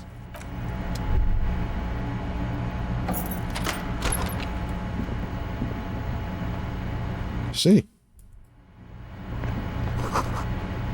6:50. Kim gets up at 6:50 a.m. Medicinal supplies.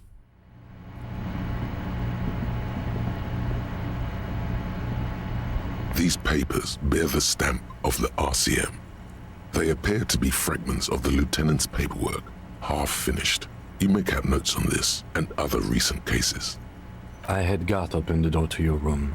You were running a low bacterial fever the first night. Thank you for keeping this thing alive a bit longer. It would have been easy were it not for my concussion. We both got lucky, considering the odds we faced. Let's go?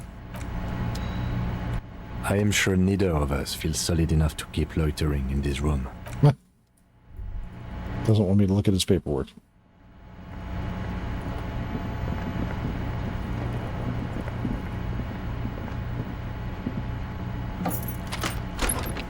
Actually, okay. Ouch, that leg hurts. Maybe don't run, it'll be okay.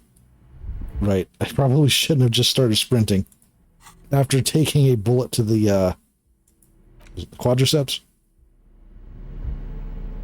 Okay, pants. Alright, authority and suggestion. Seems like a better choice at the moment.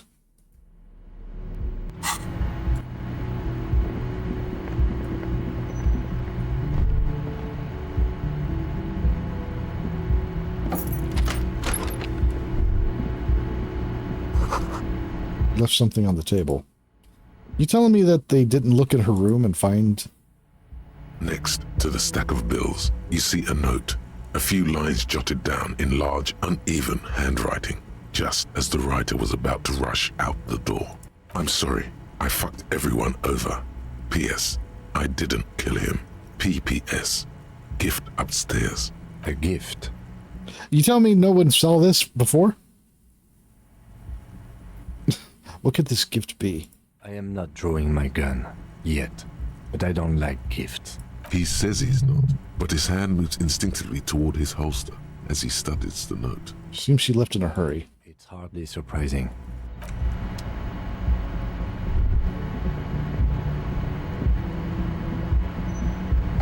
Alright. She clear her cabinet out? The medicine cabinet is empty. Oh. Not even a toothbrush. Mm-hmm. She certainly had her priorities straight when she was packing. Alright. Okay, it is past midnight. And as much as I am interested in continuing right here and now, I have to work in 8 hours. And a Friday shift. That's fun. Luckily, I will have more backup tomorrow, I think, than I had today. Alright. I will save here. I want to thank everybody for joining me today. I want to thank Corvus for the raid again. Let's see. I should see if... yeah. I'm sure it will be fine. Maybe.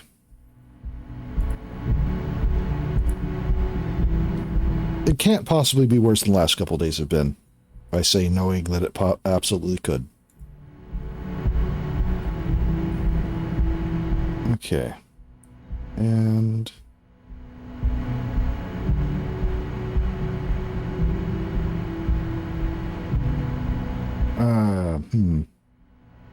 yeah, as much as I would like to raid, I don't think I have the capacity to raid at the moment.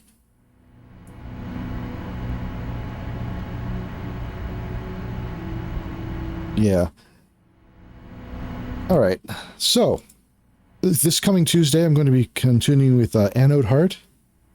And then Thursday, more Disco Elysium.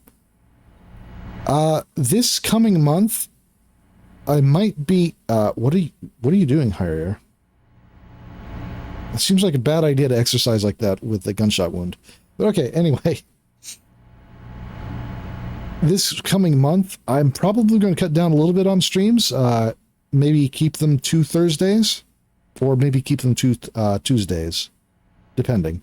I want to do some work on the RPG stuff I have coming up. The tabletop stuff, specifically. I will keep you informed, though.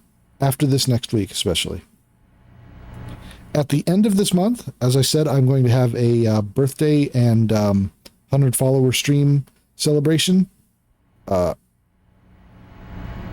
I'm going to be playing a... micro RPG I've worked on for a while.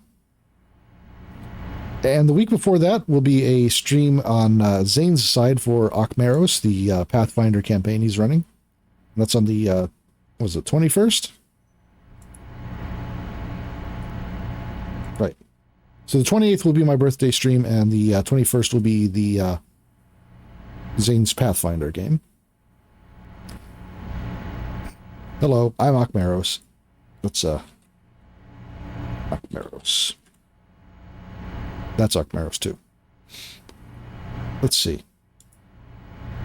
As I said, I'm also going to try to be getting some Space Babes streams up, or get them started. It has been way too long, and there's only been a couple of streams of it, and I really need to start pushing that story. So stay tuned for announcements on that. Again, I want to thank everybody for coming tonight. I will see you next week. Have a good night, everyone.